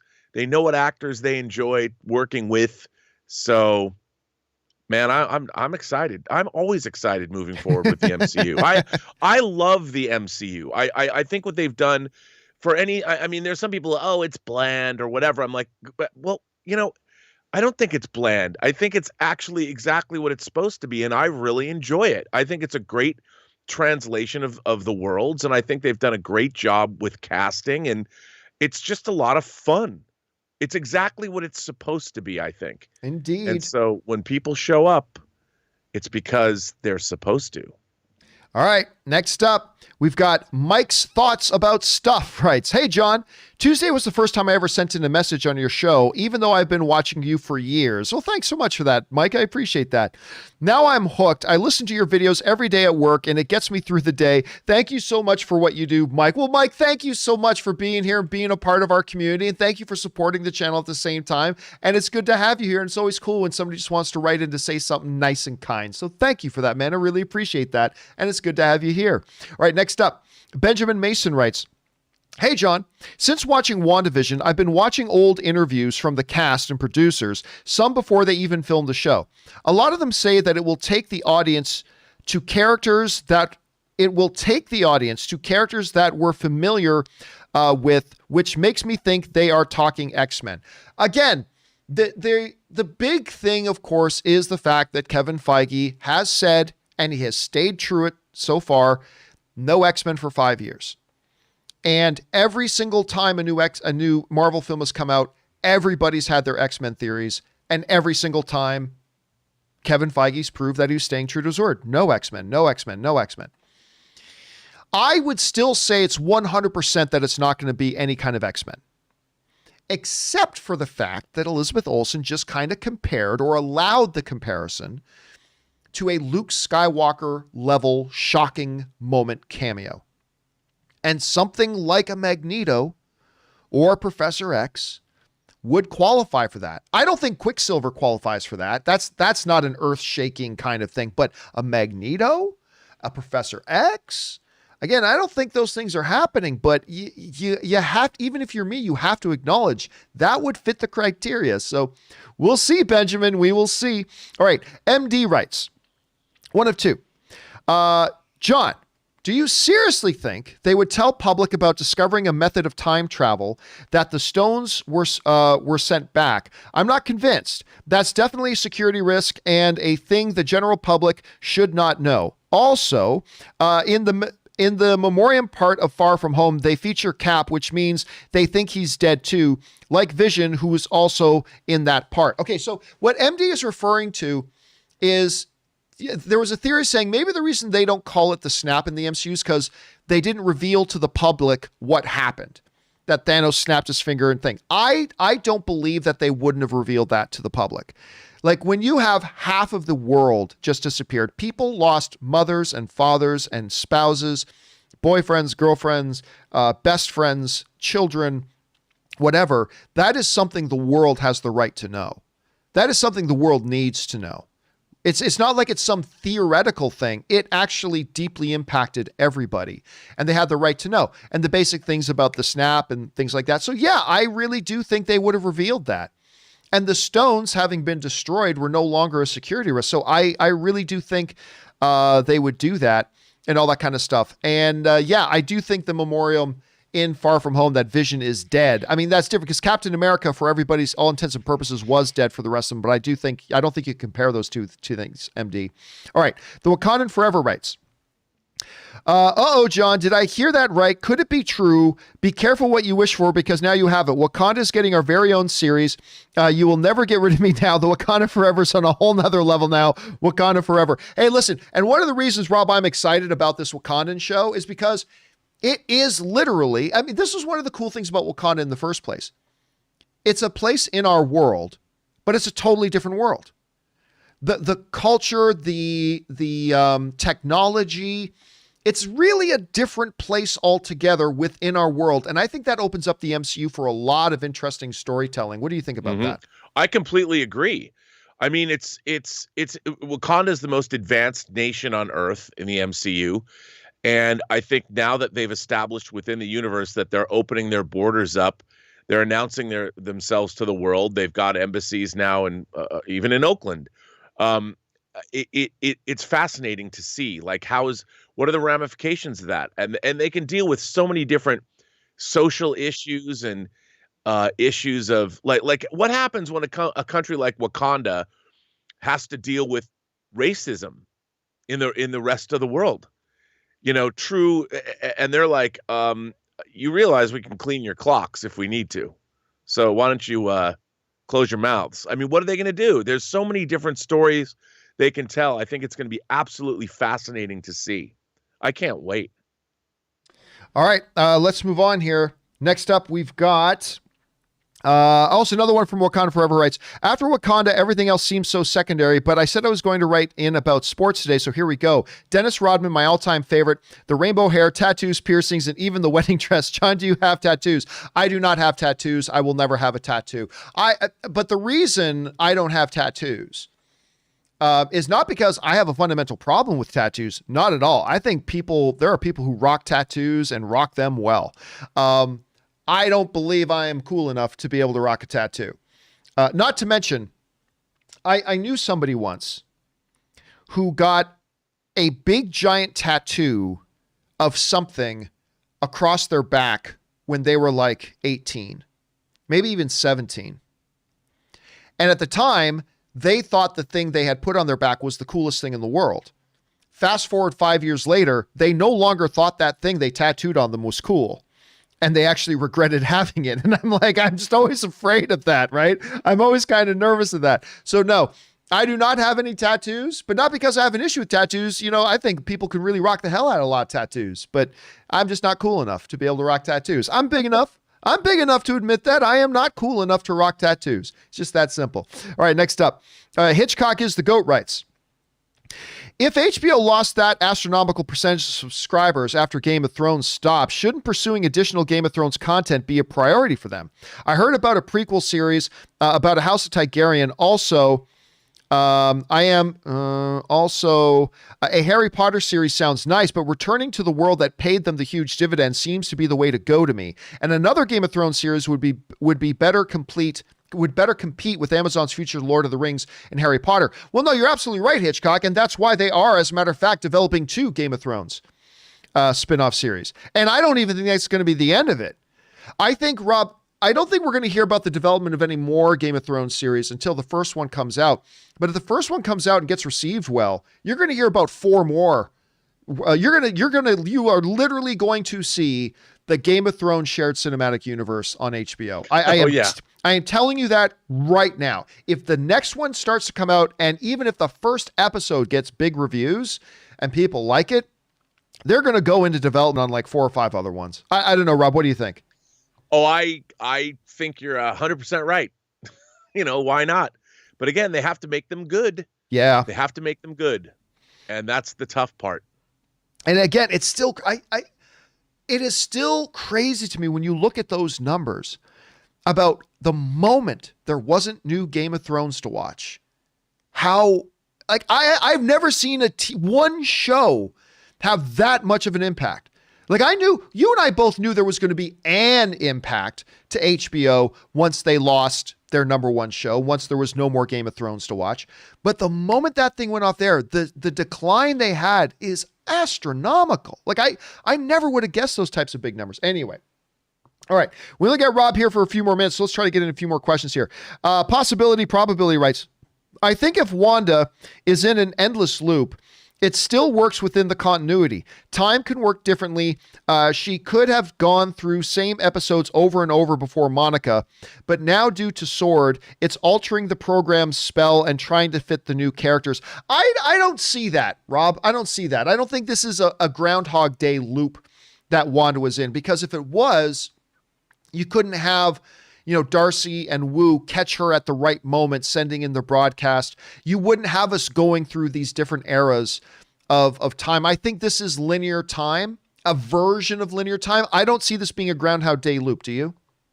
No, I don't think so. I don't think this is a Groundhog Day loop at all. I think the days are going by and maybe it's and time is going faster because we're going to be seeing different iterations of sitcoms moving through the decades. So if anything, time is rapidly look, because I don't think the way that the show has only showed us like one episode of each show. I think there's been a lot of episodes they're just happening off camera. Yeah. There's things that are going on that we're not seeing. So it's not one show per day because, days are 24 hours long and these episodes are only 30 minutes of the sitcom. So yeah, it could be every decade has had 7 episodes. Yeah, we only see the one, right? And remember, they're there 24 hours. Yeah. So there's probably, and they do sleep. So there's time between the days. There's gotta be time there. All right, let's keep going. Next one up. We've got the Wakanda Forever, who writes, I am into people who think outside the box and are the first. So some films to watch. 42 with Chadwick Boseman, which is one of Chadwick Boseman's better performances. King T'Challa himself is the greatest white hope, is the great white hope with James Earl Jones. Lord Vader for the Star Wars fans. John, baseball, boxing, double feature. Again, I want to take this opportunity. There is, when we talk Chadwick Boseman, Rob, and I know we've brought this up on the show, it is completely reasonable and understandable that everybody instantly thinks about Black Panther. Understandably so. That was obviously the biggest hit of his career. It would be for most people's careers. But I don't think it was his best performance. For me, there is another movie that may not be as good as Black Panther overall, but I thought was, for me personally, the defining performance of his career. And that was when he played James Brown in Get On Up. And it's a movie that not a lot of people have checked out. But mentioning 42 reminds me that Harrison Ford was in that with him, if I'm not mistaken, in 42. But Get On Up, to me, that was, when I think of Chadwick Boseman for years to come, honestly, the first thing that will come to my mind won't be Black Panther, as great as it is. It will be his performance in Get On Up. Rob, when you look back at Chadwick Boseman's career, to you, what was his best performance? Was it Black Panther? Was it 42? The new one that he just did? I loved Get On Up. Look, he was nominated for a Golden Globe for Ma Rainey's Black Bottom, and I thought he was amazing in that movie. But I have to go with you. That was the first time I really registered Chad Boseman was Get On Up. I loved his performance. I mean, if you look at that, he completely immerses himself in that. And it's an amazing bit of acting. So that to me is always the high point of what I think about his work. But then again, that was a very flashy performance as well. Yes. And whereas Ma Rainey's Black Bottom really showed another side, real depth. I mean, it's a tragedy that we lost him because, my God, he would have been around for decades. Yeah. He could have had the career, or he was going to have the career Denzel Washington has had. Somebody that all the way back to movies like Glory, you look at Denzel Washington's filmography and my God, he's done so many different kinds of performances. And I don't think he's ever done, even when he's in movies I haven't loved, I loved watching Denzel. And I think that that's what Chad Boseman was on the way of becoming. So. All right, Rob. Well, I know you've only got limited time, so we'll let you go at this point. Thanks a lot for being here again, man. And in the meantime, where can people follow you and all of the stuff you've got going on online? Well, you can find me on Instagram at Robert Meyer Burnett, my name, or find me on Twitter at BurnettRM, or, of course, find me on my own YouTube channel, The Burnett Work, and my show, Observations. All right, dude. Thanks a lot for being here again, and we will talk to you again soon. Have a good one, man. All right, man. I'll see you. All right, guys, that is the one and the only Mr. Robert Meyer Burnett shining his light and glory here. We still got about 25 minutes, so let's keep on firing through your questions, shall we? And we're going to pick things up here with an anonymous viewer who writes, one of two. John, as a famous movie once said, you either die a hero or you live long enough to see yourself become the villain. A little bit of Dark Knight in there. And in Wanda's case, that may just happen. Listen, the Wonder Woman has her... the woman has had her parents, brother, and lover pretty much taken from her. If this whole WandaVision experience really is going to take away Wanda's twins, well, then I fear for the MCU because she will be a very powerful foe to deal with. And I 100% agree with you, Mischievous Gremlin. 100% agree. I believe this, listen, we've all talked for a long time. I've been saying this for 6 months. I believe everything we're going to see coming up here is building up to us getting Wanda as the antagonist in Doctor Strange 2. Now, again, that's not any insider information. I don't know that for a fact. That's just the theory I have had for a long time, that we're going to see Wanda is the one that Doctor Strange has to do 2 things. He's got to stop Wanda, And maybe he's got to try to save Wanda. You know what I mean? So there might be a redemption arc there. I don't know. But yeah, I don't think this is going to well. Wanda Maximoff is a character whose life has been defined by tragedy. Her whole life is defined by tragedy. Terrible, awful, unimaginable tragedy. And any being can only take so much of it. And yeah, I don't think this is going to end well, man. I don't think this is going to end well at all, Mischievous Gremlin. So I'm with you on that. All right, Wakanda Forever also writes, hey, John. I wrote in for my birthday. It just so happened it was on the day that Rob did the companion video for you. Oh, nice.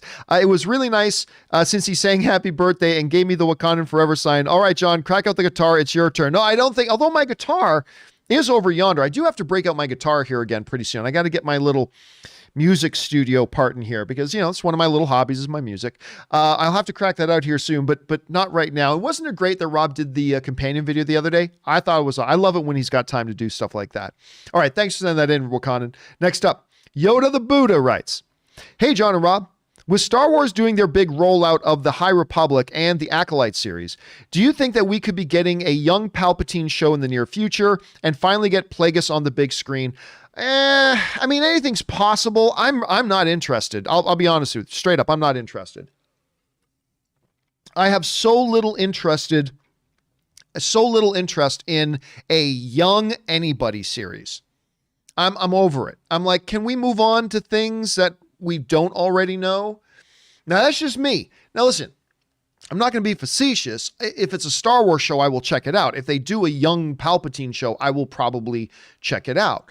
The life of Palpatine growing up as a youngster on Naboo and how he becomes what he becomes, it could be an interesting story to tell there. They've told it in the comic books.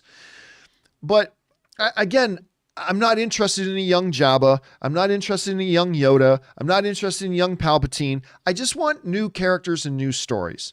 That's why I'm excited about The Acolyte. That's why I'm excited about the new Rogue Squadron movie. New stories, new characters. Let's go. So obviously if they did it, I would check it out, but I'd be lying to you, young Buddha, if I said that would excite me right now. But is it possible? It's absolutely possible. It's absolutely possible. All right, next up, Frederico Black writes, hey, John, a fan here from PR. I don't know what PR is, unfortunately. Given the amount of characters the X-Men have, would it be better to do a series in Disney Plus instead of a series of movies? The Last Stand was all over the place with the amount of characters. Fan of the show. Great work, John. No, I don't think so. I think X-Men works better as movies, personally. That doesn't mean you couldn't do a great show. I mean, look at Legion. Or look at the X-Men kind of spin-off series, Gifted, that was on Fox for a while. I really like that show, by the way. But I think X-Men movies is the way to go. Yes, X-Men has lots of characters. That doesn't mean you use all of them. Right? That doesn't mean you have to use all of them. But by the way, X-Men Days of Future Past had a lot of characters too. And it's one of the greatest, it's a top 10 greatest comic book movie of all time, in my opinion. So for me personally, I think X-Men works better as movies, but I'm sure Disney Plus will want to look at some series as well at some point. All right, next up, War Doctor 10 writes, hey, John and Rob, with Kong being taken off of Skull Island, and we know that never ends well for him, over under 50% Kong is killed at the end of Godzilla vs. Kong. All hail the king of the monsters. I'm going to go under 50%. I don't think they're going to kill Kong. I don't think they're going to kill either Godzilla or Kong. I think right now, they really want this. I mean, it's been failing lately, but they really want this monster universe to work. And I don't think you really get it going by killing off one of your top two, either Godzilla or Kong. So right now, I will say I think it's under 50%. And by the way, you know me, because I didn't like Godzilla King of the Monsters, I haven't been super excited for Godzilla vs. Kong until that latest trailer. Screw that. Now I'm all in on that movie. I am totally all in on Godzilla vs. Kong. I cannot wait to watch this movie, but I'll take the under 10% on that, War Doctor. Giovanni, the movie canon writes, while I understand that this is very unlikely, based on what Feige said, but I think it'd be pretty cool and shocking to find out that one of the Marvel characters from Fox can shapeshift is Vision being manipulated by Wanda. A Skrull can work. Yeah, I mean, listen, if you go, but look, let's just call it what it is. Okay. Let's just be real here. Everything can work. When you're talking about comic book movies, you can make anything work. You can say, oh, hey, yeah, and this empty can of soda is going to turn into Kang the Conqueror, and he's going to bring back Captain America, and then he's going to turn Vision into Pinocchio, and then Wanda and this tin can are going to fall in love. It's a comic book movie. You can do anything. There's nothing off the table. That's the thing about comic book movies. There is nothing off the table. There is no such thing as like, well, logically, how do we make that work? It's a comic. They can figure out anything they want. It doesn't have to have this, that, or the other thing. You don't need all these mechanisms. You can use those mechanisms, but if you don't use those mechanisms, you can just make up something else. There's something called mega beta radiation. What the hell is mega beta radiation? I don't know. I just made it up. We're going to say that brings this thing back to life. Okay, great. Boom, comic book movie, right? And that's not a limitation. That's not a bad thing. It gives us a lot of creativity of things that they do. But yeah, the reality is, Giovanni, they don't need to come up with those things. So anything's on the table. Anything's possible. I don't think that's the way they're going. No. But I mean, it's you can't say it's a completely impossible thing other than the fact that Feige said it's not what they're going to do. All right, Ryan Lohner writes, my new WandaVision theory. The big emotional climax of the show is going to be Wanda trying to tempt Monica into letting her keep Westview going by making Maria a part of it so they can be happy together. Monica doesn't get to make that decision. That's the problem, right? Monica isn't the one who gets to make that decision. So she can't talk Monica into letting her keeping Westview. That is way beyond Monica's pay grade. I don't think so. I don't think Monica is very interested in that world, but I don't know. It depends on how big of a player they want to make Monica. I mean, listen, this show starts with Monica. The WandaVision starts with Monica. I mean, episode 4, right? It starts with Monica. With that coming back from the undusting in episode 4. And that's kind of, to me, like really the start of this show. It's the spiritual start of the show. And so maybe she plays a really super significant role moving forward. Maybe she doesn't. I don't know. But well, it's an interesting theory, Ryan. All right, next up. HMG writes, hey, John, big fan since the AMC days. Thank you so much, HMG. I was wanting to know your thoughts on if you believe that the X-Men will be in their own universe instead of being a part of the MCU. I haven't heard that Feige was going to do one or the other. Wouldn't it get overcrowded? Well, listen, there's two different answers to that. There's what I believe they should do and what I believe they will do. What I personally, as a fan, think they should do, they should make the X-Men in their own completely separate universe. Because you're right, it's overcrowded. The MCU is already completely overcrowded. Adding in 50 to 500 X-Men universe characters where they're not special, I don't know. It just seems odd. I personally think Marvel and Disney would be better served if they just made it its own separate universe and had their own stories and their own things completely separate from what the MCU was. But it's not what I think they will do. And you're right, Kevin Feige hasn't made any definitive statements yet, but I think what is fairly clear, and I could be wrong, but what I think is fairly clear is that the X-Men are going to be brought into the MCU, and they will be a part of the MCU. It's not what I think they should do, but I think it's what they're gonna do. And Kevin Feige's Kevin Feige. He'll find a way to make it work. He will find a way to make it work and probably work well. But yeah, if it was up to me, and everybody should be very grateful that it's not up to me. But if it was up to me, I would probably have them in their own separate universe. But that's just me. All right, thanks for that, HMG. Next up, Mike Raffone writes, this is my first time trying Zevia, and I have to say I quite enjoy it. If it wasn't for you, I wouldn't have known about it. Thank you, John. Zevia, sponsor him, you sons of bitches. You're damn right. Listen, you sons of bitches at Zevia. Most people wouldn't even know about your damn product if it wasn't for me. You idiots. I'm just kidding. I love the company. I do. Sponsor this show. Damn. For hell's... And they're right now, the people at Zevia are saying, well, Campea, why would we sponsor you when you're giving us all this promotion for free? I can't argue that logic, honestly. But cut me a check, you assholes. I promote your soda so damn much. All right, next up. Cassian writes, I have a buddy who won't watch Baby Driver because Kevin Spacey's in it. I get it.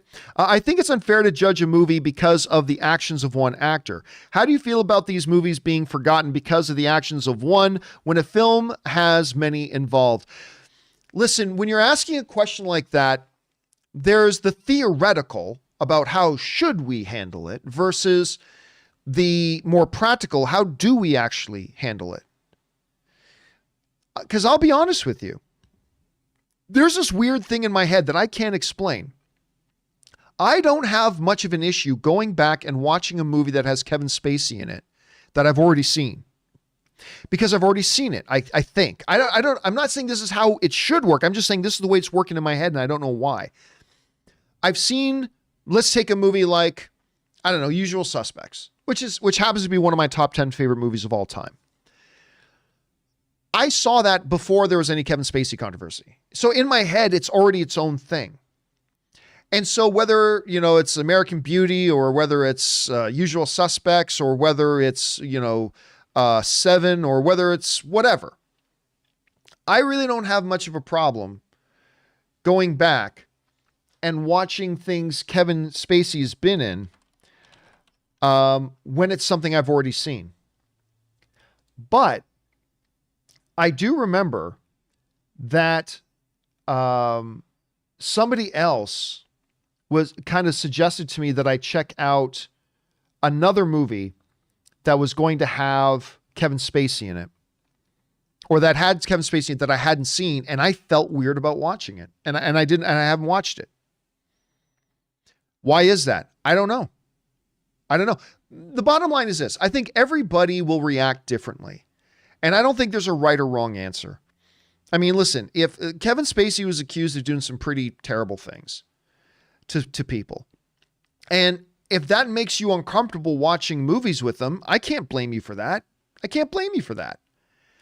If it makes you uncomfortable going back and rewatching movies with him that you've already seen, I don't blame you for that either. For some reason, it doesn't make me uncomfortable watching movies with him that I've already seen, but I feel uncomfortable watching new movies or movies of his that I haven't seen yet. And I can't explain that.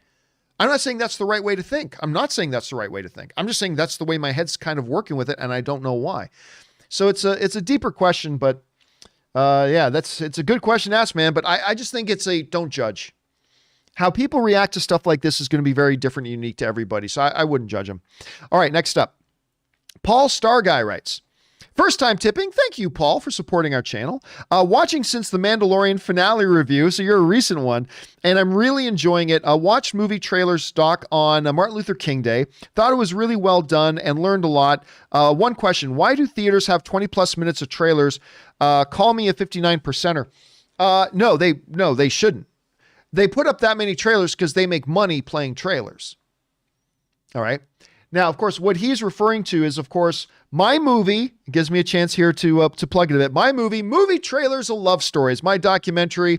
I'm sure you guys are getting tired of hearing me talk about it by now, but quick plug, wherever you live in the world, it is now up and available online. It's a documentary that we made about the history of movie trailers, how they came to be, big important moments in movie trailers, the problems with movie trailers. And one of the problems we talk about is that there's just too many of them.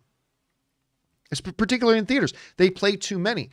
Theaters get money for playing those. Theaters are a very small margin business. And so that's kind of their motivation to play that many trailers, but they got to understand it's hurting people's perception of going to the movies. No, people don't want to sit through 20 plus minutes of trailers. People just don't. There's a study that we talk about in the documentary that points to that. I won't give it away too much, but you should go check that out. Anyway, thank you for checking out my documentary, Star Guy. Oh, and by the way, one other thing. If you happen to live in the US or the UK, you have another option of watching. You can watch it on that Vimeo link. But if you live in the US or the UK, you can also see my movie Trailers of Love Story, on Amazon. Just go to Amazon and search for Movie Trailers, a Love Story, and you should be able to find it there. All right, thanks a lot, Paul Starguy. Thanks for being here, and thanks for checking out my movie, man. All right, next up. Paul Starguy also writes, one of two. Regarding Batwoman Season 2, understand why numbers low for first episode, as I was concerned that they do myself. The new actress character has potential, and after 3 episodes, I think it could be really interesting and urge people to have patience. Regarding DC characters and killing, Luke Fox in season 2, episode 2, explicitly states that Batwoman does not kill, though she did once, must have forgotten to tell him before she left. Him? Her? Anyway. Yeah, the Batwoman thing is an interesting scenario. Look, I think the people at Batwoman made a fundamental mistake. All right. And here's what I think the mistake was. First of all, I didn't like Batwoman season 1. Like I watched 3 or 4 episodes and I'm like, yeah, I tapped out. I mean, I was looking forward to it. I thought it was interesting that they were doing the show, but I watched it. It just wasn't for me. So I'm not talking crap on it. It wasn't for me. So I tapped out, but it didn't have the best numbers. It didn't have the best ratings. So they come to the end of season 1 and they lose their lead actress, Ruby Rose. Okay, fine. Shows have lost their lead performers. Recast. But they made a decision that I think was a terrible, terrible decision. They decided to not only say, are we recasting, not only is Ruby Rose gone, we're even going to say the character she was playing is no longer there. And now we're going to have a completely brand new character being played by a completely brand new actress who is going to take on the Batwoman mantle. So now you've got people, you come into season 2 and you've got people who didn't like the show aren't going to tune in. And for those people who were watching the show, you've lost some of them because some of them would have been there for Ruby Rose. And now you've lost more of them because a lot of them were there because they love that character. And now the character's gone too. And so the season 2 debut, their numbers were terrible for a season premiere. For a season premiere, their numbers were terrible. Like I think it's the 3rd worst rated number of watchers and viewers for any of the Batwoman shows. And that was a season premiere. And I think that it all comes down to that one major fundamental mistake that they made. They should have just recast. They shouldn't have changed the character. But anyway, that's just kind of my take on it. Thanks for sharing your thoughts there, Paul. Appreciate that. Next up, Paul also writes, regarding Bond, it was my impression that they're going to focus on the 00 designation, i.e. 007, after No Time to Die, and not 007's name, example James Bond, who's retired. Once one person using 007 retires, dies, someone else gets the number. In this case, Lashana Lynch / Maria Rambo. What are your thoughts on focusing on the number and not the name? I don't think that's what the James Bond movies are going to do moving forward. Like, a lot of people got very upset because they like, in the new James Bond movie, Lashana Lynch is now 007. She's not James Bond, right? She didn't become James Bond. And a lot of people got their little panties in a twist and got upset. Said, why is a woman James Bond now? My fragile masculinity can't handle it. Right? But the reality is she wasn't James Bond. James Bond, who had his employee number was 007. James Bond, I from what I understand, has retired. And so a new agent comes in and takes over that employee number, 007. She's not James Bond. She's just the next agent up, and the employee number of 007 is available. You're now 007. That's all it is. She wasn't the new James Bond. Anyway, I believe moving forward, I don't believe they're going to focus on the number. I mean, you may see Lashana Lynch get a spin-off movie or something like that. I'm not saying they wouldn't do that, but I still believe James Bond. Look, the franchise is James Bond. The franchise isn't the number 007. The franchise is James Bond. And so my understanding is that they will continue on with James Bond. It might be a totally new James Bond, right? Like kind of restarting things. It'll be a new actor, whatever, but there will be a new James Bond and the focus will be on James Bond. That's not that Lashana Lynch couldn't get her own series or something like that, but I think they will keep the focus on James Bond. James Bond will be the focus of the series. All right, that's my guess at any rate. Okay, next up. Paul also writes, the CMB as the remnant of the creation of the CMBR as the remnant of the creation of the universe embedded within Wanda's universe may indicate that at the end of WandaVision, Wanda creates the multiverse, which leads into Spider-Man 3 and Doctor Strange 2, where Doctor Strange presumably closes the multiverse up. Now, listen, I've been saying for a while that I kind of believe, this is not based on any insider information, this is just me speculating, I believe Doctor Strange 2 right now will end with the multiverse being closed off. That said, I don't think there's anything more significant to the CMBR because we just read on the show earlier, the showrunner saying there's no significance to the CMBR other than I just thought it was interesting as how television radio waves work and all this kind of stuff. I just thought that was interesting. It wasn't put in there as anything else deeper. At least that's what the showrunner says. So I think we'll take her at that. All right. And Kirky Novak sends in a super chat badge in the live chat stream. Thank you so much for that, Kirky. Appreciate that, man. All right. Next up. Paul Starguy also writes, Flash trailer about end of season 6, cut short by COVID. Read that the first 3 episodes will finish it and then on to season 7, which explains focus on Mirrorverse. Sadly, I agree that CW Arrowverse won't last much longer. Yeah, we talked about this on yesterday's show. Of course, there's a new trailer for Flash season 7 that's come out. I didn't think it was a very good trailer, to be honest. I like Flash, but I didn't think that trailer was very good. And it really does feel like they are wrapping up the CW universe. Now, you might say, but John, they're about to launch the Superman show. Yeah, but I kind of think that's probably their last thing. I don't know that. Again, that's me speculating. But when you look at everything, right? Black Lightning, which is a really good show, is ending. Supergirl is ending. Arrow is already gone. Legends of Tomorrow is Legends of Tomorrow. It feels like Flash is winding up. And Greg Berlanti is kind of moving his attentions over to HBO Max from CW. So it really does kind of feel like they're getting ready to wrap the whole Arrowverse up. And if it does, guess what? It was a win for them. It was a win. Overall, the CW Arrowverse was a win for CW, even if they cut it off now in the next 2 years or so. But we'll see. All right.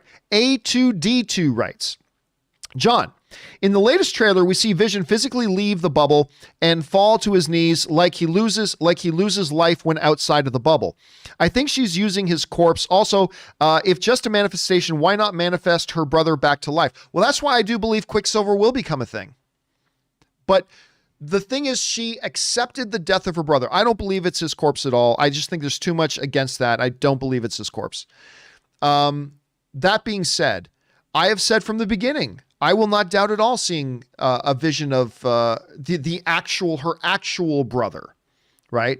Played by Aaron Taylor Johnson. I am not going to be surprised at all to have Aaron Taylor Johnson pop up as that. But the whole purpose of this thing was not to fulfill every life fantasy that Wanda ever had. It was about getting her life with Vision back. That's the prime thing. It wasn't about bringing back, because then you can say, why not bring back her parents? Why not bring back this person? Why not bring back that? This whole thing is about a grieving person who just lost the love of their life and wanting to get that person back. This is Wanda dealing with her grief. So that's how I personally see it. But that's how I feel right now after 4 episodes.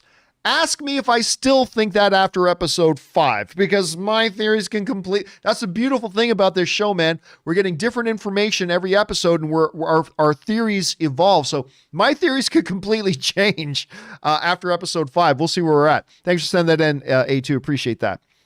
Next up, Zagard writes in 1 of 4. Hey, John, hope you're doing well. I am doing well. Thank you very much.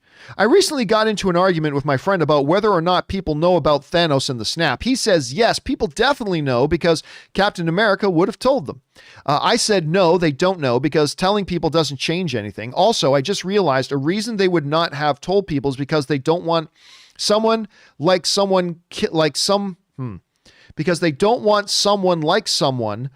Killmonger or Ironmonger to try to gain the powers of the Infinity Stones for themselves and cause all sorts of other problems. Also, after watching WandaVision episode 4 for the 3rd time, I noticed that beginning of the nurse asks Monica, "Where did you go?" which confirms one of 3 things. This nurse doesn't follow the news at all. Number 2, this town hospital just never learned what was happening. Or 3, the Avengers never told the general public what happened. Thanks and have a wonderful day. Well, I mean, we kind of covered this a little bit earlier, Zagard. And again, first of all, the stones are now gone, right? There's no danger right now of somebody acquiring the stones. The stones are gone. And I don't believe for a second that Captain America in the MCU would ever allow the information about Why is your husband now gone? Why are your children now gone? Why is your wife now gone? Why are your parents now gone? Why is your best friend now gone? And not believe that they have a right to know. So I'm going to take your friend's side on this, Zagard. I believe, now we may find out, I've never heard Kevin Feige definitively explain this, but to me, I just don't see a reality in which, I mean, maybe not every single little detail, but I just don't see a reality in which Captain America doesn't let the world know this is what happened. The worst thing ever that has ever happened in the history of mankind. Captain America will feel people have the right to know. And the Captain America of the MCU, the same Captain America that we saw evolve in Winter Soldier and his evolution in Civil War and moving forward, Captain America wouldn't give a damn if some government puppet said to him, "You're not allowed to tell people, Cap. I'm Captain America. I'm going to tell people." They deserve to know. They lost their loved ones, and they at least deserve to know why. And I think he will. I think they did. But then again, maybe Kevin Feige will come out someday and tell us absolutely not. That is definitely not what happened, and that's a possibility too. All right. Mr. Mystery writes, I think we need to look at Rob's objective argument more seriously. If art can't be objective, can behavior be? Is objectively bad to murder and rape? We all have our own experiences with art, but there is a reason some art resonates more than others. No, there's no argument. Listen, again, let's just go right back to the actual definition. Something, this is not interpretable. This is not debatable. Something is only objective when it can quantitatively be verified, right? When it can quantitatively and empirically be confirmed and validated. That is when something is objective truth, right? Objective truth means it is beyond discussion. You can, as a matter of fact, I have a tape measure right here because I'm just moving in, so I have tape measures all over the place right now trying to figure where things fit, right? I can take this Zevia, sponsor me, you sons of bitches. I can take this unit of empirical measurement and I can measure this can. This can is 5 inches tall. That's empirical. That's not debatable. That's not up for discussion. That's not a matter of opinion. It is empirically, verifiably fact. That's how tall it is. I can measure its width. I can say the width is 2 inches in width. That's empirical. That's measurable. That is fact. It's not up to opinion. It is something you can measure and empirically verify. That is what objective truth is. Water, under normal circumstances, freezes at 0 degrees Celsius. That is scientific fact. That has been measured, tested, and proved. So on and so forth. Art is not that. When you can say that joke is funnier than that joke, I'll say, okay, pull out your measuring tape and tell me how that's truth. It's not truth. It's an opinion. Everything about art is based on subjective opinion and not empirically measurable data. The only thing you can measure is people's subjective reactions, right? Whether or not I laugh at a joke isn't the defining thing about whether this joke is good or not. It's about whether or not it made me laugh. So again, no, there's no getting around it. Art is not objective. Art is subjective because art cannot be empirically measured. As such, by definition, art and movies are subjective. Anyway, there's that. All right, next up. Bucky Rocks writes, I agree with Rob 100%. We have lost new creative ideas, which seems ludicrous because all of the novels and comics to pull from, stop bringing back the older shows and especially movies. Those were a different era and already done. DC, please leave CW. Well, here's the problem though. And we've had this discussion on the show many times. There has never been, you'll hear some people who say, all they do now is remakes, right? The reality is, and we've done this before, we've done this on the show where we've gone through a year's worth of release movies. There is more original movies and more original TV shows being made today than at any other time in history. Never in the history of Hollywood has there ever been as many original movies and original TV shows being made. Never in history. There is more originality today than in any other time of the art. It's also true that there is also more remakes and more things like that because there's just more content in general. But when you have that much content coming out, there's going to be some relaunching, some revivals, some remakes. That's definitely going to be a part of it. But when you sit back and look at the overall numbers, it's quantifiable. There's more original movies and TV shows being made today than at any other time in history. So yeah, I really don't think to say like, why can't they come up with an original idea? There are 50 completely original movies over here that you have not seen. You know, one of my biggest pet peeves is, it often comes down, do you remember the Ryan Gosling, Russell Crowe movie, The Nice Guys? Remember that one, The Nice Guys? The Nice Guys, to me, is a fabulous, excellent example of a totally original, excellent, wonderful movie. Nobody went to go see it. Directed by Shane Black. It's absolutely fantastic. It is an amazing movie and it's totally original, but it's the poster child of this, right? Like a lot of people will complain, there's nothing original anymore. No. There is tons of original material out there. Tons of it. You're just not going out to watch it. You're just not giving it a chance. And a movie like The Nice Guys, for me, is like the poster child of that. It's totally fresh, totally original, not a sequel, not a prequel, not a revival, none of that. It's a totally original script. It's fun. It's exciting. It's funny. It's got a great mystery to it. It's a fabulous movie and nobody went to go see it. So it's just, yeah, I mean, it just is what it is. There is so much original content out there that I can't help but roll my eyes whenever I hear somebody say, there's nothing original anymore. It's like, you don't actually grasp how wrong you are. There is more original material now than in any other time in history. It's just that you're not watching it, or the only ones you're paying attention to. I mean, this is part of it too, I think. Our attention gets paid to, it's like the fly on the wedding cake, right? You get this giant 6-foot tall wedding cake. If there's a fly on it and you ask somebody, what do you see? They say, I see a fly. Yeah, there's a fly there, but you also got 6 feet worth of white wedding cake, right? But we see the fly. And I think what happens is the thing we talk about a lot is the remakes, the sequels and things like that, because these are things we're familiar with. So your mind stays on those things, but you don't think about all the original stuff. But anyway, that's just kind of my take on that. By the way, Cobra Kai Never Dies sends in a super chat badge in the live chat. Thank you for that, Cobra Kai Never Dies. I appreciate that, man. All right, guys, listen, we have run out of time here, but for everybody else, from where are we at?